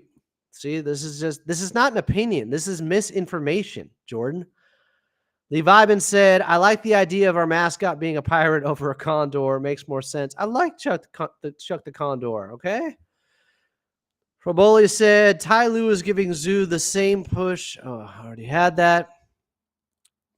Retro said, do you think it is more like PJ Tucker gets waived, more likely that he gets waived, bought out, or traded if you had to guess? If he gets traded, it's likely a package deal with somebody else because I don't know anyone who's taken just PJ. So maybe it's more likely he's waived. I don't know. That's best guess. Cali 2025 said, hit the likes, y'all. I like that. Coffee and Balls said, if you had to pick someone currently on the roster to have a breakout year, who would that be? Mine is Zubats. I think Harden, Zubats pick and rolls will be featured. Yeah, if by breakout you mean 15 and 10, I think that is Big Zoo. I've been talking about him being the third most impactful player on this team for a long time. Andre Mack said top 10 defense may not have top tier superstars, but with great defense and great team chemistry, sure. You can be a top 10 defense because defense is more about effort than talent, sure, without superstars. Jordan said, Adam, good opinions are subjective, and especially when you don't have the best knowledge yourself, you are reactionary and just flip-flop and have very cold takes. Jordan, you're the worst, man. This is a time. Like, someone saying that Kawhi Leonard is playing opening night or could play 15 minutes is not an opinion. Like, or if it is, it's a really bad one. It should be muted. It's misinformation. Like the stuff that you promote sometimes. Like, I guess you hate watch the channel at this point because you're still here. It's my channel, Jordan. I can time out anyone. I'm trying to look for the best opinions. I'm trying to cultivate better opinions and higher basketball levels of thinking here. I'm not trying to have a bunch of dumbass that's not going to help us out. I'm looking for solutions. I'm looking for interesting conversations. I know what forums and chats can turn into. If you don't like it, you can go somewhere else, Jordan. That's what's so great about this. Mike Tyson once said, if you don't like it, change his channel. That's all it takes, Jordan. But it seems like more people like it than don't. I can't please everyone. What you deem a good opinion, yes, is an opinion in itself. The stuff that I am muting is stuff that does not help anyone. And it's just misinformation and doesn't lead us anywhere here. If you don't think it is that, then go somewhere else. It's very simple. Rock said, we start off with amazing chemistry with how much things have changed. A lot of this team is so brand new, so it's another start of the season learning curve. Maybe. A lot of nice chemistry I've seen so far in the preseason. That game against Sacramento on Thursday, awesome. That was meaningful to me. Someone said, Jaden Armstrong said, I got a feeling PJ Tucker will get traded, but you'll have to throw in someone with PJ like Amir and Bones. That is what I said earlier. Not getting us anywhere, but it's definitely not a mute. I agree with you. Thomas said, who's the clutch player on the Clippers team that can play like Sam Cassell swagger? All right, I like this question. So Norman Powell in fourth quarters last season was insane. There was a long time where I think he was shooting over 60% in fourth quarters and like 50% from three.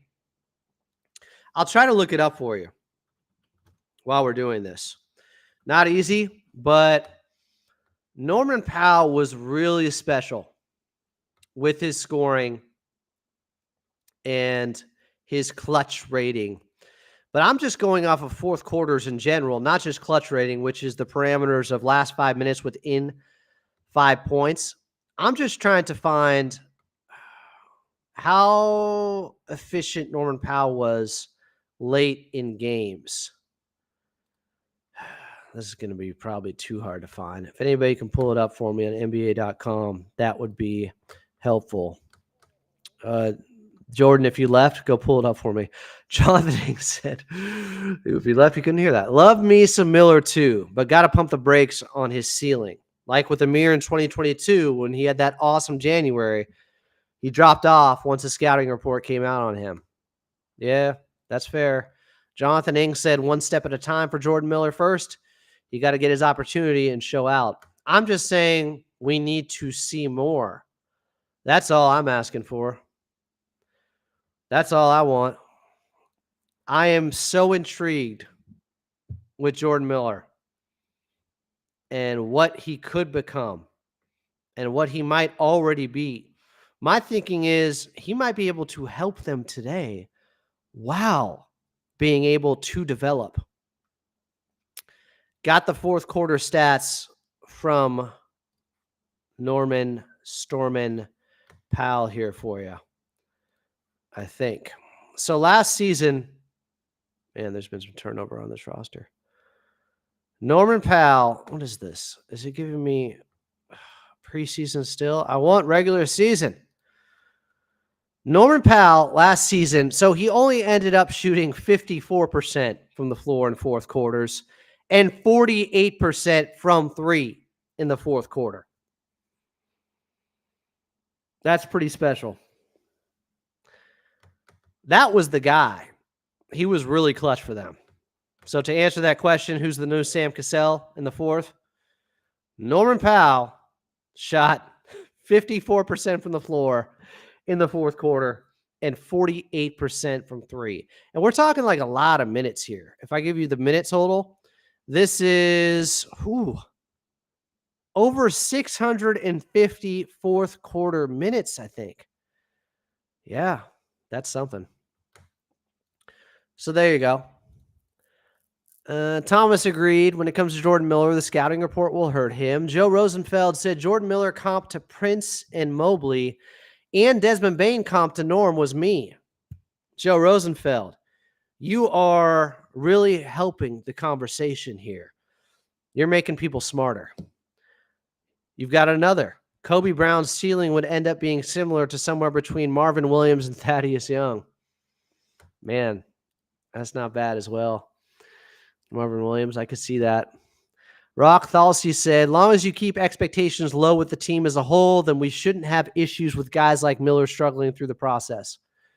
Cali 2025 is probably laughing at me bodying Jordan. See, some people really enjoy that stuff. Coffee and Ball said, someone said a pirate. That would be awesome. Had them be the hype man to the wall as cannon sounds spew from the speaker before every fourth quarter. I mean, there's the Buccaneers and the Pirates, though. They've kind of cornered the market when it comes to pirate stuff in sports. Clippers aren't pirates. A Clipper ship, look it up, guys. It's different than a pirate ship. Rock Thalsey said, should have put it in the Kawhi extension that any missed games, he has to join commentary at home in the radio show for away games.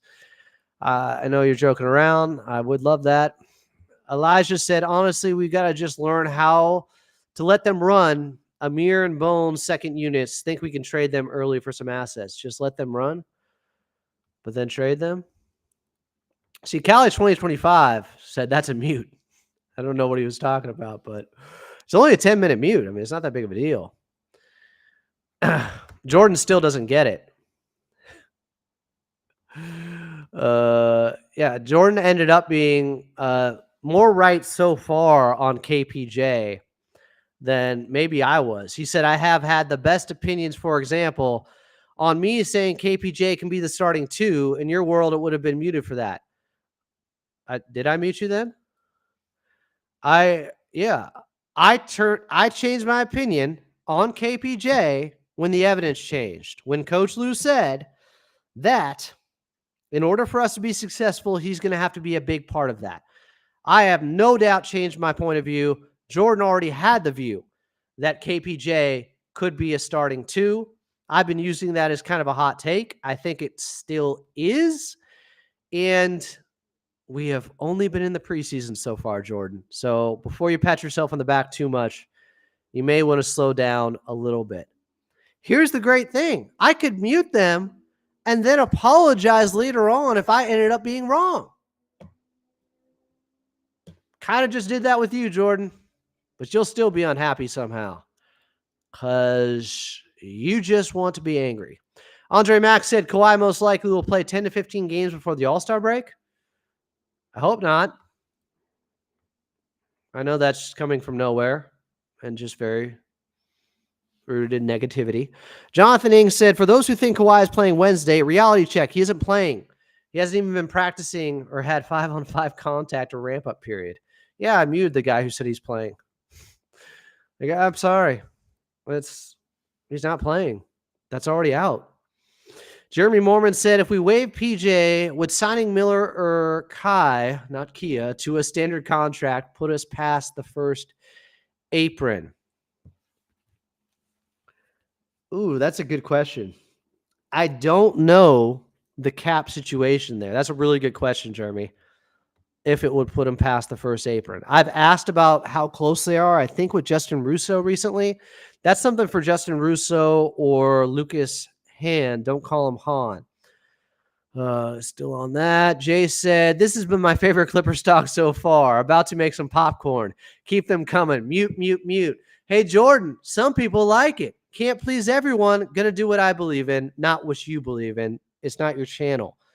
If you have one, do whatever you want there. Or just stay here and complain while staying here. Doesn't look bad at all. Cali 2025 said, LOL to Jay. Great live, good live. Thanks, guys. I'm doing it my way. I can't know what people like, what they don't like. I can just do what I like, and hopefully that's good enough. If you try to please everyone, you'll please no one. And I'm just having fun here with the mutes.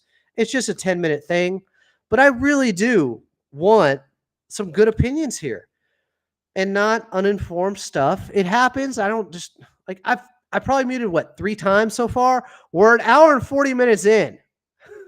I don't think I'm just throwing them around like candy. It's got to be pretty bad for me to mute it. And again, it's only in the pursuit of better opinions. RB said, is Bones going to be okay not playing? It's basically a contract year for him. Yeah, I don't know, man. I don't know. I would think, again, my theory is the reason he's still on the team is because they don't know if KPJ is going to be suspended. If he does get suspended, then Bones will play. So you got to keep that guy around for now. That's my theory. Who knows? Maybe he gets traded with PJ tomorrow, and I was totally wrong about that. Yawning Tears said, do you think Kai is athletic enough to defend power forwards? And if yes, why can't Bamba shoot threes on offense with Kai rebounding? Then Bamba guarding the center, paint defense, rebounding without sacrificing offense. So you want Bamba and Kai on the floor at once, is your point, with Bamba playing the center and Kai playing the 4. So Kai was asked about the 4 earlier, the difference in the 4 and the 5. He gave a really good answer earlier today. As I start to take things down a notch, hopefully my audio did not change there for you guys. I was going to hit the lights because it is Clippers Talk after dark. It's getting later, and I should probably be quieter. But I think Kai in the future could defend at the 4. He was asked to do some of that with Charlotte. He talked about that today. He talked about, handling the ball a little bit more. If he gets shooting opportunities in practice, they do drills where everybody shoots. So he was talking about impressing Coach Lou there. But all they're asking of him right now is to play the 5. It's only going to be playing the 5. He is a 5 until otherwise. So no, I would not expect that combination. And by the way, Mo Bamba, we got an update on him, which was no update yet. Unfortunately, they don't know when he's going to be back. Jolie Rose said, since Kawhi is sidelined and PJ Tucker is probably getting moved, will cap space be enough for another role player instead of a superstar? I don't know how much cap space they would have with PJ being moved. It depends on what they move him for. It depends on how close they are to the first apron. They can't go above it. So they are hard capped at that first apron. Mio said, boy, have the chat's takes been asked tonight. Just got here and oof. I'm telling you, people like the mutes. Chris Benavidez said, Ty Lue is a good coach, but I wouldn't mind seeing Mark Jackson and Jeff Van Gundy on the sideline together as head coach and assistant coach, but I think Ty has a couple years left on his contract. Yeah, like 5, dude. He just got a contract extension. This might have to be a mute. This is just, you know what? I won't do it. I won't do it. A couple years left. He just got a contract extension. Where were you? Juan Love says KPJ, KPJ, KPJ, KPJ, KPJ. Might get suspended. Might get suspended. Likely is getting suspended at some point. We don't know. Chris Benavidez said nothing against Ty, but it's time for a new voice. All right, that's a mute. It's a mute. Like I get that it's your opinion, but he's not going anywhere, so it's unproductive to bring up stuff like this. Like it just is. He's not going. He just signed a new contract. Rock Thousey said, damn, some people treating Amir like he didn't help keep us afloat last year, especially when man hit that shooting slump. Playoffs didn't end well for him, but he really stood out anyway. I agree. Amir overall, playoffs notwithstanding, really helped the Clippers. Elijah Malcolson said, something I haven't really heard your thoughts on. What realistic free agents you like the Clippers to target? Free agents? Free agency? The summer's over. What? Is this a mute? No, I'm just going to say maybe he means Gallinari. Yeah, there are some free agents out there, but they don't have a roster spot, so they can't bring in anyone. Thomas says, will Kawhi be joining the Clippers on the bench and support the players, or is he going to stay away from the team to rehab? I've seen him on the bench in the preseason. So what do you think? Rock said, thought you were always high on KPJ since the signing on the Clips and Dip pod. That's the thing. Anybody want to tell Jordan how I reacted when they signed KPJ in real time on Clips and Dip? Anybody want to pull that for Jordan? Where I was like, yeah, let's go. I didn't know his case. I didn't realize what was going on. And that kind of suppressed my excitement. But I knew him as a player. I knew what he could do. And I was extremely excited in real time. Jordan, if you keep bringing this stuff up, I'm just going to straight up block you because you're acting like a weirdo. Joe Rosenfeld said Norman Powell has averaged 19.8 points, 3.7 boards, and 2.3 assists in 28 games for the Clippers without Paul George in his career with the Clippers. That's good information. That moves you to the front of the line. Joe Rosenfeld here is a star. Between his comps and stuff like this, you are a real contributor, and I need you in here more often. This is a guy who knows ball. This is really smart stuff. I'm going to use that pregame. Rock said, well, Harden will be starting with Norm now anyway, so if they are okay with that, then any combination of the scoring guards with Harden is in play. Not sure what he was responding to. Jordan said, my issue is bringing out good opinions and you shoot them all down and it's always seemed to be right for them. I think, okay, I'm just like, I can't take this anymore. Guess who's on mute? Jordan. Like he gets this one track mind where like he can't stop. He can't stop. He becomes so obsessed with me muting people that it led to his own demise here by being muted for 10 minutes. It's like, you can just leave. You can just, all you have to do is leave. If you don't like the format, just leave, Jordan. No one is here to listen to you talk about me muting people, which I think you were the 5th one in an hour and 48 minutes. Jonathan Ing said, Adam, you're already the Clippers content goat. Love all these Clippers talk episodes plus C&D. I definitely do not have enough time each day to listen to all episodes, plus the Lob the Jam, Locked On, Talking Ship. I try to make time. I try to figure it out. I honestly try to listen to all those guys. I love it all. I just take it all in. I love the Clippers podcast because I learn stuff. I don't learn stuff from certain people in here sometimes, and that's why I mute it, because I don't want other people to have their basketball senses even more dulled. Coffee and Ball said, it's true what the person earlier said. Even if KPJ is suspended, league will count the whole missed season as a chunk of the suspension. Well, I was wrong on that then. So I'm going to go 5-second mute on me.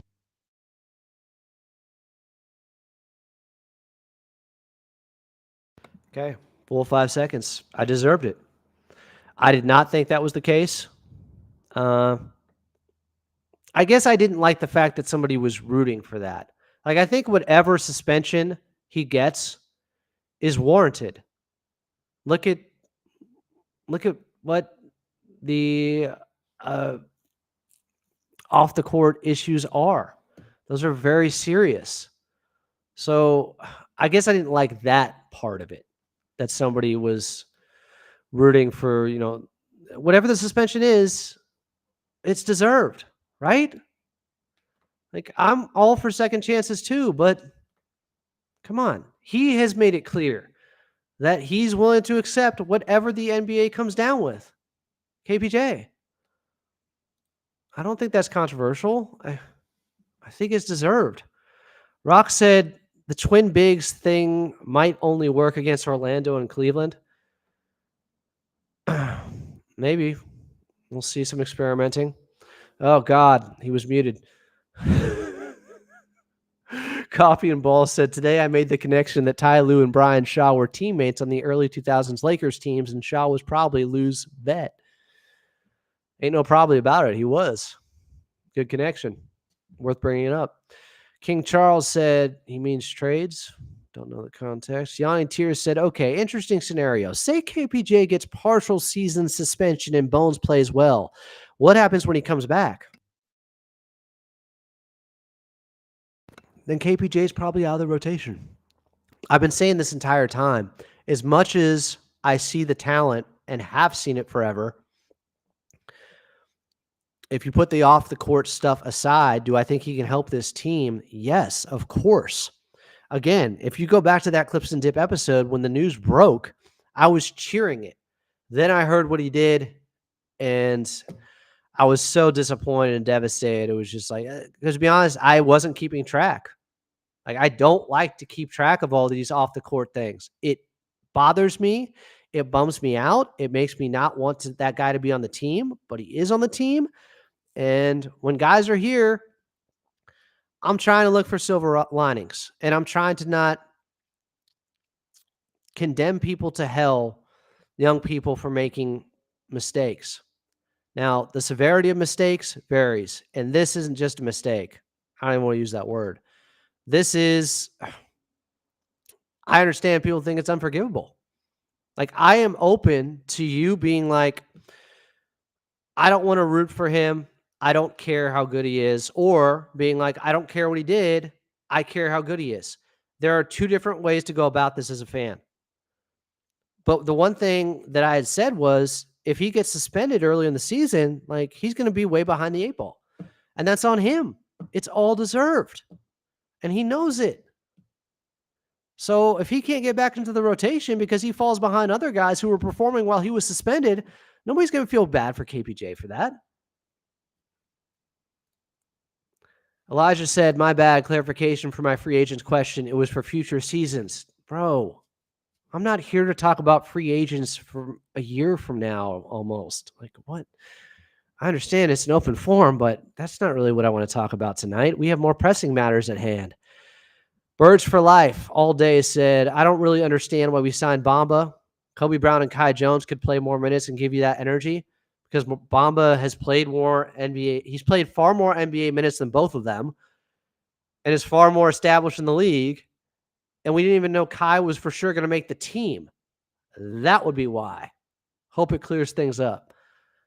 Kobe also is way undersized to play the 5. They're experimenting with that. They're seeing if it can work. I think they're just trying to find a role for him at this point. Oh, God. Glad I muted that guy. He's just obsessed. Like, it's honestly, it's getting a little spooky. I know it's Halloween season, but I don't need somebody coming after me.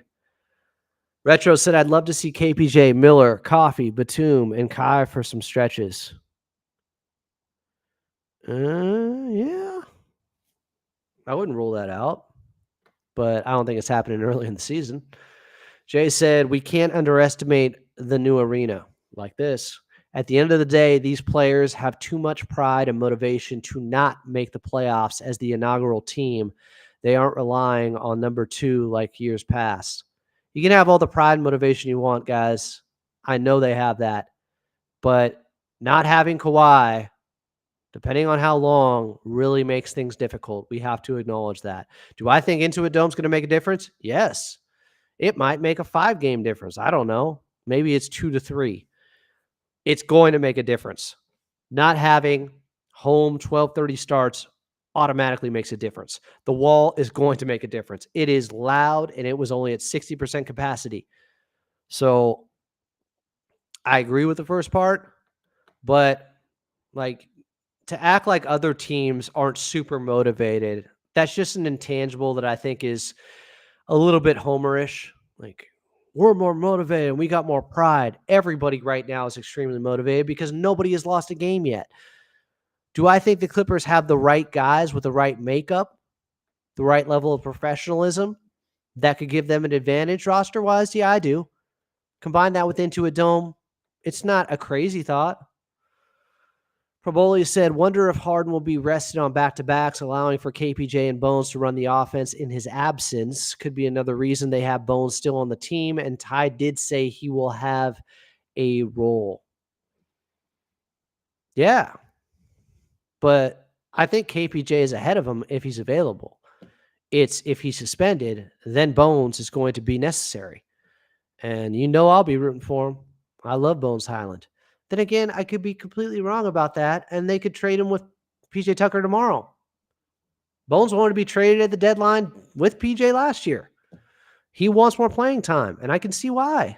He can be a backup point guard for an NBA team today. Bones Highland. Rock said, Jay, I don't know about that, man. This season we were relying on Kawhi more than ever. We had 4 Hall of Famers and barely managed to stay afloat from the play-in, even with the addition of subtraction with Russ. Well, then I guess you're saying one of them wasn't a Hall of Famer. So 3. Now you're missing Paul George. Now you're missing Kawhi to start the season. So you're down to currently 1. I mean, I got Batum in the Clippers Hall of Fame already, but not the same thing that you're talking about. Jay is a little bit overly optimistic, but I like the sentiment regarding Intuit Dome. It's going to make a difference, guys.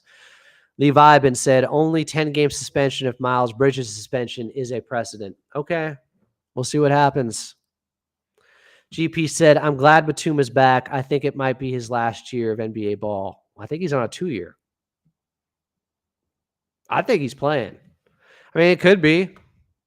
He was flirting with retirement after last season, but we know he loves it here, and we love the Batums. Jonathan Ing said, I was on the same boat as Robert Flom to where I hated the KPJ signing because of the off-the-court issues. Makes it harder to root for the team when the front office had been preaching signing high-character guys. I understand that point of view, guys. I do. I'm not going to tell anyone how they should fan and how they should root for KPJ. Like, yeah, I may mute some bad opinions in here for 10 minutes so I can get to some better ones, but I'm not serious about telling anyone how they should fan. It is eye of the beholder, or it is completely up to you how you want to handle the KPJ stuff. Yanni Tears said, could Kobe be a big small forward? No, he can't guard well enough on the perimeter. Yeah, you answered your own question. Too slow. I don't think. Maybe against the right team in a very specific situation, maybe, but no, I'm sorry. Kobe, I don't know what his role is going to be. He just hasn't been good enough in one area to say, okay, it justifies putting him out there. King Charles said, just got to stay afloat. Spit it out, Oslin. It's getting late. King Charles said, just got to stay afloat until Kawhi comes back. Yeah, staying afloat, though, in this West with this Clipper schedule, not going to be easy. So we take a peek. Well, I don't want to go all the way to free agency next year and got asked that question. I'm fine with looking at the schedule and seeing how difficult things are early on for the Clippers. This is relevant. This is the gauntlet. this is what they're going to be dealing with right out the gate. So I can pull this up for you guys. I don't know if it'll be too small of a schedule to be able to see. Yeah, you can see the team logos. So they start with Phoenix. We know that. Wednesday, Intuit Dome, going to be rocking, going to be insane. Then they have a back-to-back right away. Saturday, Sunday. So 2 days off, then you're in Denver, then Golden State the next night. That is brutal. Might find out a lot about what someone just asked with James Harden on back-to-backs. Then they got a couple days off, Monday, Tuesday. Wednesday, they got Portland. Thursday, they got Phoenix. So they have two back-to-backs within the first 5 games. 2 of their 16 back-to-backs this season. I thought it was within their first 6. No, it's within their first 5 games. They have 2 back-to-backs. They also have 2 instances of 2 days off within that stretch from October 23rd to Halloween, October 31st. So they bookend things with Phoenix, and the second game is also at Intuit Dome, but it's the second night of a back-to-back. That's a situation where you have to handle your business against Portland. You can't slip up against teams like this, especially on the front end of a back-to-back. You better put them away at Intuit Dome because you got Phoenix coming in the very next night. Then as we head to the first 10 games of the season, let's say, OKC at home. That Saturday, Friday off, then OKC comes to town. Then San Antonio after having Sunday off, Monday at Intuit Dome. Then Philly after having Tuesday off, Wednesday at Intuit Dome. Then they're at Sacramento on Friday, November 8th. And then to round out your first 10 games, Saturday at home against Toronto. So do get a lot of home games. They do get some lesser competition. I think San Antonio is going to be better. Portland might be better. Early in the season, teams could be dangerous. There's a lot of hope for everybody. Everybody thinks they can make the plan, at least. But the Philadelphia game, depending on who's available, don't know. Hope Paul George is okay with the hyperextension. Not easy. I would sign up for 5-5 the first 10 games. What say you guys? If you're being honest about it.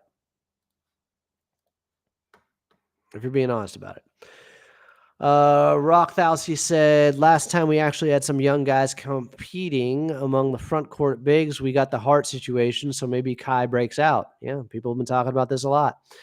Better than our usual near retirement choices. Deca Fantastic said, if Clippers all believe Kawhi at least plays half the season, it makes sense to figure out which vets can contribute ASAP. Young guys will have a chance, especially once we figure that out. That's a good point. Might lean heavily on the vets without Kawhi early on.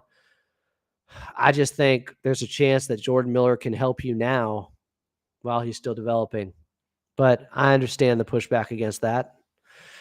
Proboli said, what's the schedule for this channel going to be when the season starts? Season already started for me. We're going every day. Clippers talk 7 days a week. Thanksgiving, Christmas, not taking any days off. Coffee and Ball said, has there been any mention on Batum playing some spot minutes at center? I actually have him pegged as the backup with Mo and Kai not really being part of the everyday rotation. Well, he'll play some backup 5 at times when they go small. I mean, that's something that will happen. But I think that would have to happen with Kawhi there most likely because he's a really good rebounder. I don't know if they would try that without him. GP said they might. It's Coach Lou. Do you think we have enough guys to deal with Zion?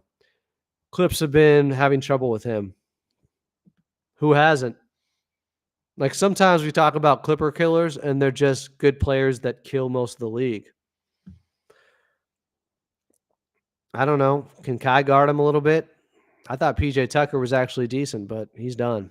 He's not playing anymore with the Clippers. Zion's a very unique guy. It is hard to match up with. Mr. Mueller said, those ticket prices are crazy right now. Can't wait till I finally get to see our new home. I mean, the amenities are way better. It's early on. The prices are going to be higher. The experience is better. Goes hand in hand. But, yeah, I'm sure there's reasonable stuff, though, out there. There's stuff on the wall that's super cheap. I know this. Coffee and Balls said going 10 for 10 would be a good start, or going 10 and 10, I think is what he means. Wes is a bloodbath. So in the first 20 games, you looked out a little bit further. Jordan said we will be a plus 500 team without Kawhi. Jordan's back and optimistic. We'll see about that. Deca Fantastic said Clips have a chance to go 7-3 in the first 10 without Philly healthy. I think that's peak. That is their ceiling, going 7-3 in the first 10. Not totally out of the realm of possibility. I agree. Rock was talking to Coffee, who said it's very likely Ty will close some games with Nico at small ball 5. I agree. I just don't know if that will happen without Kawhi. Of course it will happen, but will it happen without Kawhi? Deca Fantastic said defense will win games early in the season as offense gets up to speed. Offenses. You think defense will be ahead of offenses in the league? Maybe. What's your thoughts on Cam Christie so far? I wish he got a bit more of a run during the preseason even if he is a few years away. I'm a huge Cam Christie guy, and he is. Remember, he just turned 19. So he's a stash guy. I think he's going to have some big games in the G League, though, this season. Like, don't be surprised if Cam Christie drops 8 3-pointers in a G League game. I am very high on his shot making and his aggressiveness with not waiting for others to tell him to shoot. Jay said Kobe needs to not worry about making mistakes and should embody the EB style. He's not Elton Brand, dude. We're going 8-2 the first 10 games, and my son will be a kid of the game for the Halloween games. See you then. Okay, that's cool. Yeah, the part about Kobe being Elton Brand, sorry, it's not happening. Yawning Tears said, I don't think you guys understand. Elton Brand at his best was a top 10, maybe top 5 player in the league when he peaked in 06.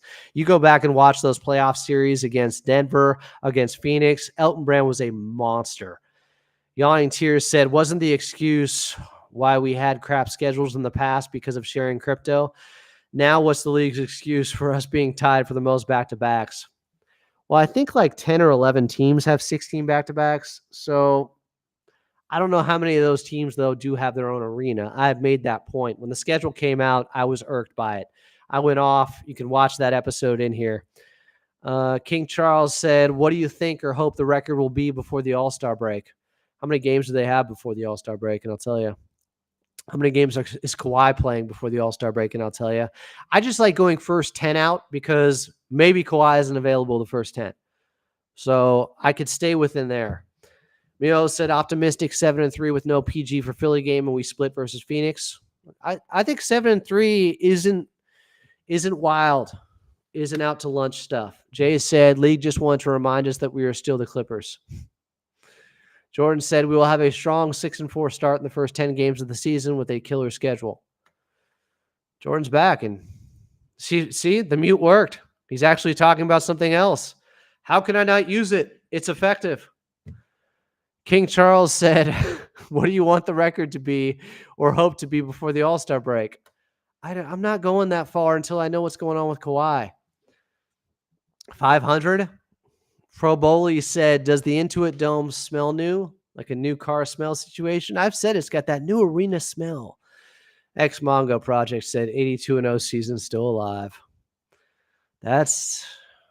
See, he's joking, so I don't mute stuff like that. I know he's joking. Mr. Mueller said the wall would be dope, but I got little kids. Don't know how long they would last standing. So I'm still not clear to me on how much you have to stand. I know it's encouraged. They have the bar. The seats are up. But then I saw people sitting in them during timeouts. I don't know how they regulate that, but the wall's awesome. Chris Benavidez said, I know Man is my favorite, but if you're Lawrence Frank, would you package him with PJ to get Kuzma? I don't know if Washington would do it because Man's 28. It's not like, yeah, you get – I mean, is he older than Kyle Kuzma? That's the only benefit for Washington really doing that. Kyle Kuzma's 1 year older. I don't think Man's young enough where Washington would consider it, honestly. They can get more for Kuzma, who I do like. I'm a fan. So if there's a way to get Kuzma, I don't want to see Terrence Mann leave, though, and I don't think Michael Winger would do that, even though, yeah, former Clippers GM. Jordan said, I'm looking at our schedule, and damn, this is tough. This must be blatant sabotage. It is tough. Thanks for moving on, my guy. Chris Benavidez said, I know man is a fan. FA? I don't know what FA means. GP said, it sounds like this year is where we find a system identity while Kawhi heals. I don't think they need to look far. It's defense. It's getting out and running opportunistically and playing high pick and roll with James Harden. Like, you already have an identity on offense when you have James Harden. You have a system in place. He is a system. He didn't say he's not the only one, but he is a system for sure. And then defensively, you got Jeff Van Gundy, and they're preaching, getting out in passing lanes and causing a lot of turnovers so they can get out and run. So I do think that stuff's pretty clear already, which is really encouraging. Coffee and Balls said Christie was probably headed back to school until the Clippers promised him. He's the perfect example of a pre-draft pick, probably a top 20 pick if he came out next year. Super raw, though. Completely agree with the top 20 pick. I probably shouldn't do this as much as I have, but I've looked at Max Christie a lot to see where Cam Christie could go. They're not the same guy. Similar build, though. Max Christie's he's a really solid defender. I think that's part of the reason Darvin Ham was let go. Never made sense to me, the way he was treating him. Rock talks to GP and says that's something that seems like something we should have been working on since year 2 when he messed up his ACL. He's responding to Rock saying we got an identity without Kawhi Leonard. They did. Hello, Rock. They won 42 games. They played very hard every night.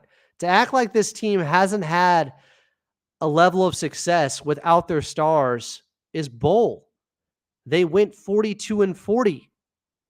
The year without Kawhi. The year with 31 games with Paul George. What are you talking about? That's a borderline mute. Mio said, the seats on the wall aren't locked so you can sit, but it definitely isn't a kid-friendly environment. I don't know. Those chants seemed family-friendly to me. Deca Fantastic said, wall seats are locked in the supporters section only, but they aren't. Well, I guess I don't know exactly where the supporter section starts and ends. I was pretty sure I saw them sitting in the seats in the preseason. So maybe it's just not a hard stance either way, guys. Can we agree on that with the seats there? We don't know. It's only 2 games so far. X-Mongo Project said, league should make non-playoff teams have the more back-to-backs the following season. They are generally younger anyway, and as a penalty for not making the playoffs. You want to hurt them even more. The bad team's worse. Mio said, I sit in supporter section. The seats are not locked. There you go. At least in the preseason. That's what I was telling you guys. Deca Fantastic, wrong. Mio, right. It could change in the regular season, but let's not act like they were locked in the preseason when they weren't. Deca said, what do you think is going to be the new rotation complaint this year? Past seasons, it's been 3-guard lineups, too much Russ. Probably no Jordan Miller. And it may come from me. No, I see the reasoning behind this. I do. I get it. I just think he might be one of those rare guys that can help you win more now and develop at the same time. And if he is, you got to play him. Maybe people saying we need more Kai Jones because he has some high-flying dunks and they ignore the stuff on the other end and how he might be a net negative at times, but the dunks, people think that's count for more than 2 points. Rock said, I put Kuzma in that same zone with the Veen of does it really fit the direction the team needs to go, not where it wants to go. Big contracts for late 20s guys just doesn't seem like the right time. Well, I don't think Kuzma, let me check on his contract. is definitely not as big as Zach LaVine's, but I'm trying to see how much more time he has on this contract and how it could age, because he is in his prime. He's been playing for a bad team for a bit. So he's in the second year of this $90 million contract. So he's got 3 more years on it, making $23 million, $21 million, and then 19. So it actually goes down. 19 at the age of 31 for Kuzma is pretty good contract situation. That is team friendly. Like it could age well. That's not a bad deal, guys. Really isn't. I like Kyle Kuzma. When he's motivated, he plays defense too. Yawning Tears said, I feel like we're going to have less ISO plays this year. Hopefully more ball player movement, which I'm a fan of. Sure. But they also have the 2 guys who are the best points per possession wise in ISO in Kawhi and James Harden. Kawhi is out now, but number 2 in that area was James Harden. So when you complain about isolation, you probably should realize that they have the 2 top guys in isolation. Why do you think they do it? It's not for no reason. And that's what Steph resorts to in big moments anyways, for pretty much everybody. Rock said, but this is a new roster than those previous rosters, okay? Facts. Abdullah said, I don't even think Kawhi is playing this season. Not facts. Well, it's a fact that he thinks that, but we don't know. And Coach Lou was asked that by Brad Turner Thursday, and he's confident he's playing.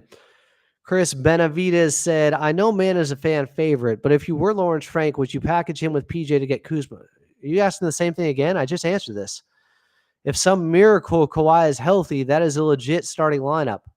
Plus, young guards will get playing time. Guys, there is no reason. Let me put the nail in the coffin on this conversation. There is no reason to entertain upgrading and going all in again when you don't know what this health situation with Kawhi is.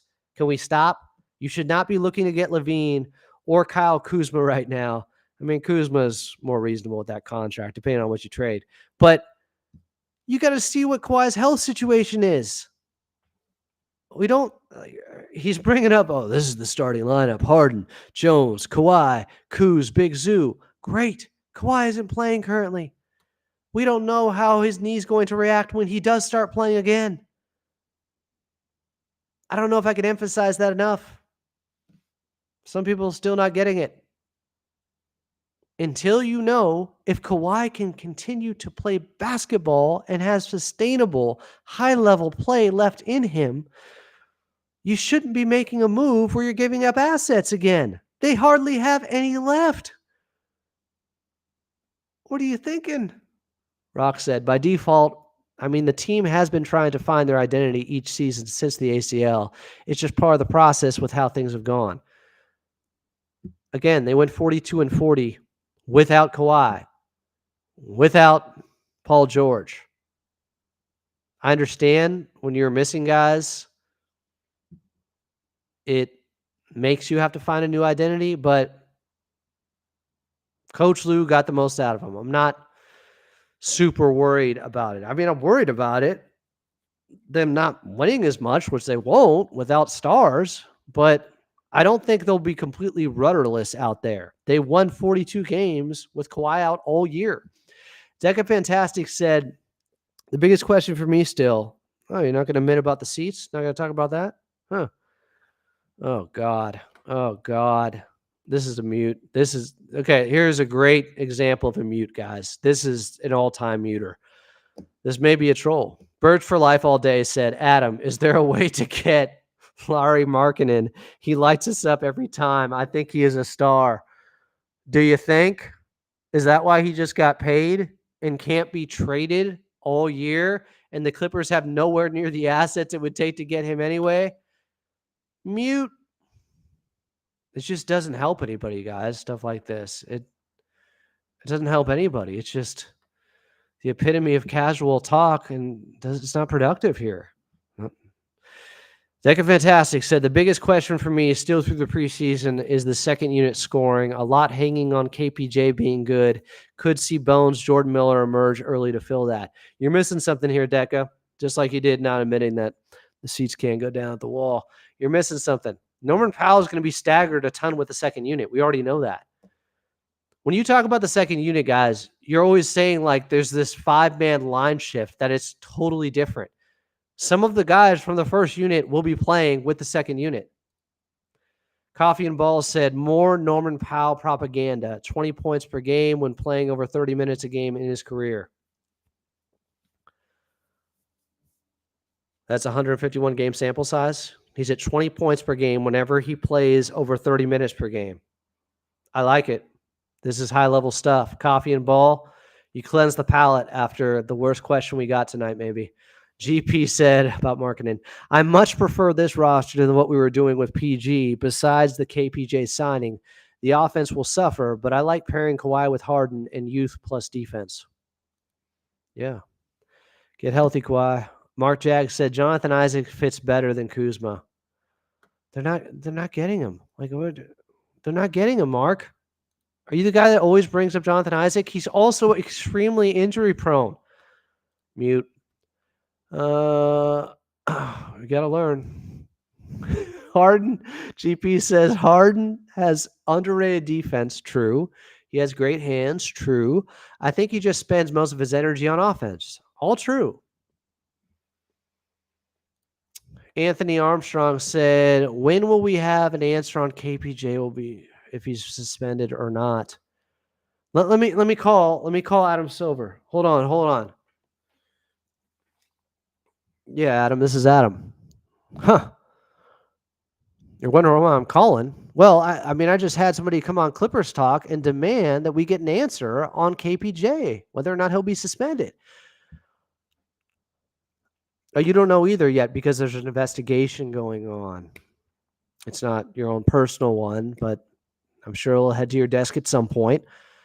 Cool. So we can just stop asking these questions that no one has an answer for. All right, I'll tell everybody in the chat. Thanks, Adam. Does that answer things, Anthony? Ray said, just finished watching the episode with Dr. Shapp. Love his perspective on things. Me too, man. Very reasonable. He'd like a mute. Sergio Martinez said, mute should be extended to 30 minutes. My dream. Y'all are lucky. It's only 10 minutes. Very lucky. Retro said, I think a gettable name is Isaac Okoro. I agree with this. Just don't know when that could happen, though, because he only just recently signed an extension. I thought earlier this summer, like I was thinking about him a lot. If you guys were listening to the show earlier, I texted my guy Bob Schmidt. He covers the Cavaliers and covers them well at Fear the Fro podcast. That's who I asked earlier about a player somebody asked about that was just cut. And who was it? Pete Nance. And I was looking at Isaac. I was wondering about him. But I don't know if it's happening at this point. And they have a lot of defenders, guys. That's not an issue. Deca Fantastic, thank you for the $1.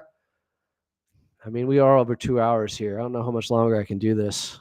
I mean, I could do it all night. If there was like some telethon or podathon going on and we were raising money for something or just, giving it to me. The human fund, as George Costanza would say. I would go all night. I could go 24 hours. Maybe. Definitely go 12. Rock Thalsey said, in my opinion, the growth of the West will make it more difficult than the part-time George with Reggie Mook here. But you never know. Maybe something insane happens. I agree with that. I agree. Getting to 42 wins this season, Rock, as opposed to the 21-22 season, will be more difficult. So you're right. It's a good point. I think Swervo was laughing at me talking with Adam Silver. GP said the Adams family, get it? Because you guys are both named Adam. I got it. That's almost a joke that needs to be muted, but we'll let it go. Yawning Tears said, not if the Wizards would do this, but not sure if the Wizards would do this, but PJ Bones, Coffee, maybe a second and a pick is pretty close to Kuzma's salary. They wouldn't do it, dude. Unless Michael Winger just wanted to do a favor. Like, you don't need to start with not sure if the Wizards would do this. They wouldn't do it. You know they wouldn't do it. Swervo said, so if the investigation isn't solved before opening night, does he still play? Probably. Rock said, please no more guards. Elijah said, didn't I mute Elijah earlier? And now he's giving me $199? Man, I appreciate that. What is it called? The super thank you in here or whatever? Mutes just bring us closer together. Jordan, do you realize this? It just brings us all closer together. Deca Fantastic said, Adam, any chant ideas to yell at Kendrick Perkins during the ESPN pregame? Is he going to be there? You're saying he'll be doing studio work and he'll be covering the game. So any chant ideas for Perkins? I know we should at least play the Blake Griffin dunk on him on the Halo 360 board, because we're all dunking on him now with all his bad takes, just like that. GP said, where can PJ realistically go? Does he want to get paid or find a place to contribute? He's not getting paid anywhere. He makes $11 million this season. He's 39 years of age. What do you mean? Does he want to get paid? He's getting paid. Elijah, who donated $2, said, do you think the Clippers should get Steph Curry? Oh, God. Oh, God. Oh, God. Okay, this is a joke, right? This is a joke. I was about to mute, but then he did the smiley face at the end and saying, I think he's a star in the making. This is funny. Elijah, I like your style. Maybe you weren't the guy I muted. Who did I mute that said the Lowry marketing question? Who was that? Oh, that was Birds for Life all day. He probably thinks birds are fake or whatever. He's one of those people too. Birds aren't real. Retro says Clips need to start recouping some picks. You think it's actually worth taking on some contracts at some point to get swaps and or picks? Give me the specifics. How would this happen? What contracts? What type of picks? Rock said, I think the only West teams looking to be bad off the jump will be the Blazers and maybe the Jazz. Well, that's funny because the Jazz off the jump the last 2 years were at the top of the West for about 20 games. But yeah, again, injuries can change any team's direction. Facts. Good point. I agree with you. The Blazers are the only real guarantee there, and even they, out of the gates, might be feeling better about themselves. Christopher Quamina said, are you going to move from Burbank to Culver City or Hawthorne? That drive is going to be terrible. Actually, the drive to Intuit Dome, guys, surprisingly, not bad from Burbank. Now, I haven't done a regular season game yet, but if I leave just early enough, like I've been leaving around 2:30-ish for a 7:30 tip, and I've been getting there within 45 minutes. And then I've been getting home in under 30 a couple of times in 28 minutes. Ray said, oh, yeah, there's going to be a fan fest at Intuit on opening night. Can't wait to see what foolishness goes down while we're on live TV. Y'all draw it mild. Coffee and Ball said, I was offended when you blamed me for the marketing question. Glad it's been cleared up. That's fair. That's fair. I didn't mean to blame you, Coffee and Ball. No one wants to own that one. The dude's probably going to come back and say he was joking, right? Birds for Life all day. When you're muted, can anyone tell me who's muted? Like, do you just talk into the void, or does it not even let you type anything? Are you able to type stuff and send it, just nobody sees it, and you don't even realize you were muted the entire time? Because that's even funnier to me. Ray said, agree with Christopher. I guess you'd realize it if you could still hear me. But Ray said, agree with Christopher, move to the South Bay. No, I like the bank. I'm comfortable here. Deca Fantastic said, I agree. Let's chant Blake Griffin whenever Perkins talks on ESPN pregame. That wouldn't be bad. What did Perkins average per game? Let's see. Kendrick Perkins stats. I was thinking of doing like a 1.4 thing, like with Skip Bayless. Kendrick Perkins points per game career average was 5.4. 5.4. 5.4. Yawning Tears said, if the Clips decide to blow it up midseason, how do you think their current young roster compares to other rebuilding teams? I don't know. We haven't even seen Jordan Miller play in a regular season game, at least heavy minutes yet. Real minutes. I think it's if Jordan Miller hits, if they got something there, we're all feeling a lot better about the Clippers' direction moving forward. But if you're talking about keeping Zoo and Mann, who are, 27 and 28, if you consider them young, and then have Jordan Miller, Kai, who's 22, KPJ, who's 22, Amir Coffey's 27, Bones Highland's 23. Like, they do have some young talent now. People don't want to hear that. Jordan Miller was a second-round pick, and it looks like the Clippers front office did very well there. Amir Coffey went undrafted. They did well there. Terrence Mann was a second-round pick, 46. Like, maybe they should get a little bit more credit. I know they missed too. Everybody does. Go look at everyone's drafts over the last 10 years and tell me how many teams are hitting above 40% of the time that guy turning into a contributor.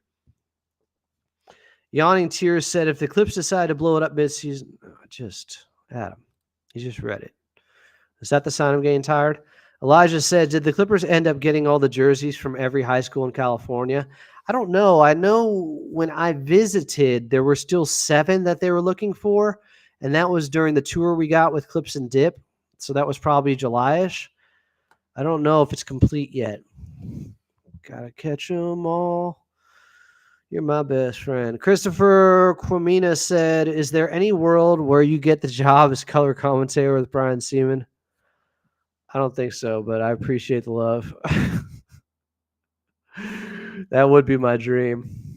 I miss hanging out with Brian, but I got Carlo now, and he brings me in all the time to do some color analysis. Like, I am living the dream. Charm life. This is my favorite thing, guys. This is why I've been on here for 2.5 hours. I genuinely love this S. I love it. I say S like affectionately. This is my favorite. Talking Clippers. X-Mongo Project said, some Batum stats last time he was with us. He shot 44% from 3 with 228 shots when playing above 20 minutes and 24.7% from 3 with 89 shots when playing below 20 minutes. So you're saying that 20-minute threshold with Batum is meaningful. He finds his rhythm. Is that accurate?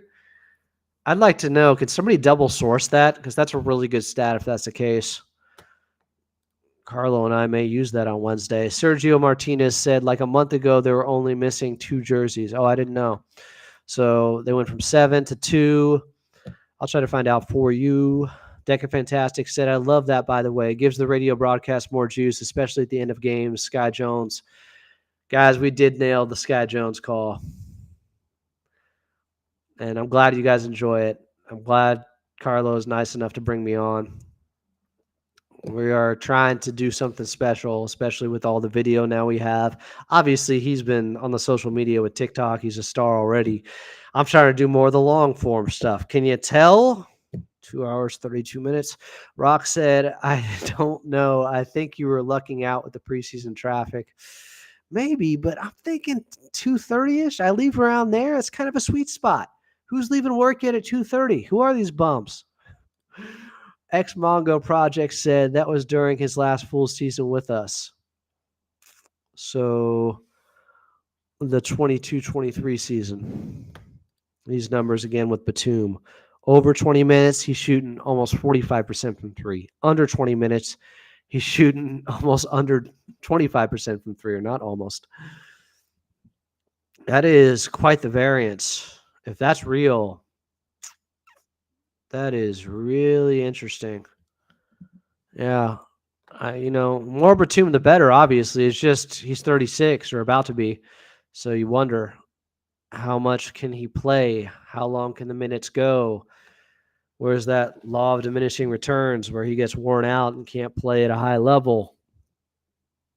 I don't know. Christopher Quimana said, are you able to live broadcast during game commentary on YouTube while also working radio. Would love to hear your live commentary while watching the game. No, I don't think the NBA will let us do that. Certain rights stuff. We can't do the play-by-play stuff. But we can do pregame. We can do postgame. Just listen to the radio side. We're doing a lot. Coffee and Ball said, Adam, you are living the dream, man. Sounds like you love what you do. If you love what you do, you'll never work a day in your life. It's true. This ain't work.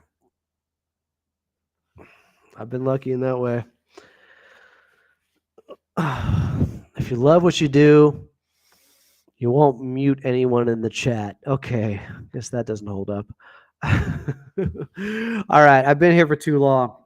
It's 11:20 at night. There's still a lot of people in here, but I think this is enough. I got a show coming tomorrow night too. Maybe I'll do one during the day also. I don't know. Tomorrow night, I know this. We got the Clipcast guys on. Henry Dittman, Chris Kawhi. They're going to be talking a lot of crap about the Phoenix Suns and their fans. I know that's going to happen. They hate the Phoenix Suns. Oh, they hate them, which is why I got to have them on. That'll be live at 9 p.m. Pacific tomorrow night. Programming note there. You got Blaked. Yeah, that could work for Perkins. Michael Torres said, I like that Har better than the other C1. I have no idea what he's saying there. The hat, I think. Deca Fantastic said, yeah, you got Blake. Love that. Gonna chant it for sure. Elijah said, get some sleeve. Love you. Love you too, man. Thanks for the $2. That was totally unnecessary. It was too kind.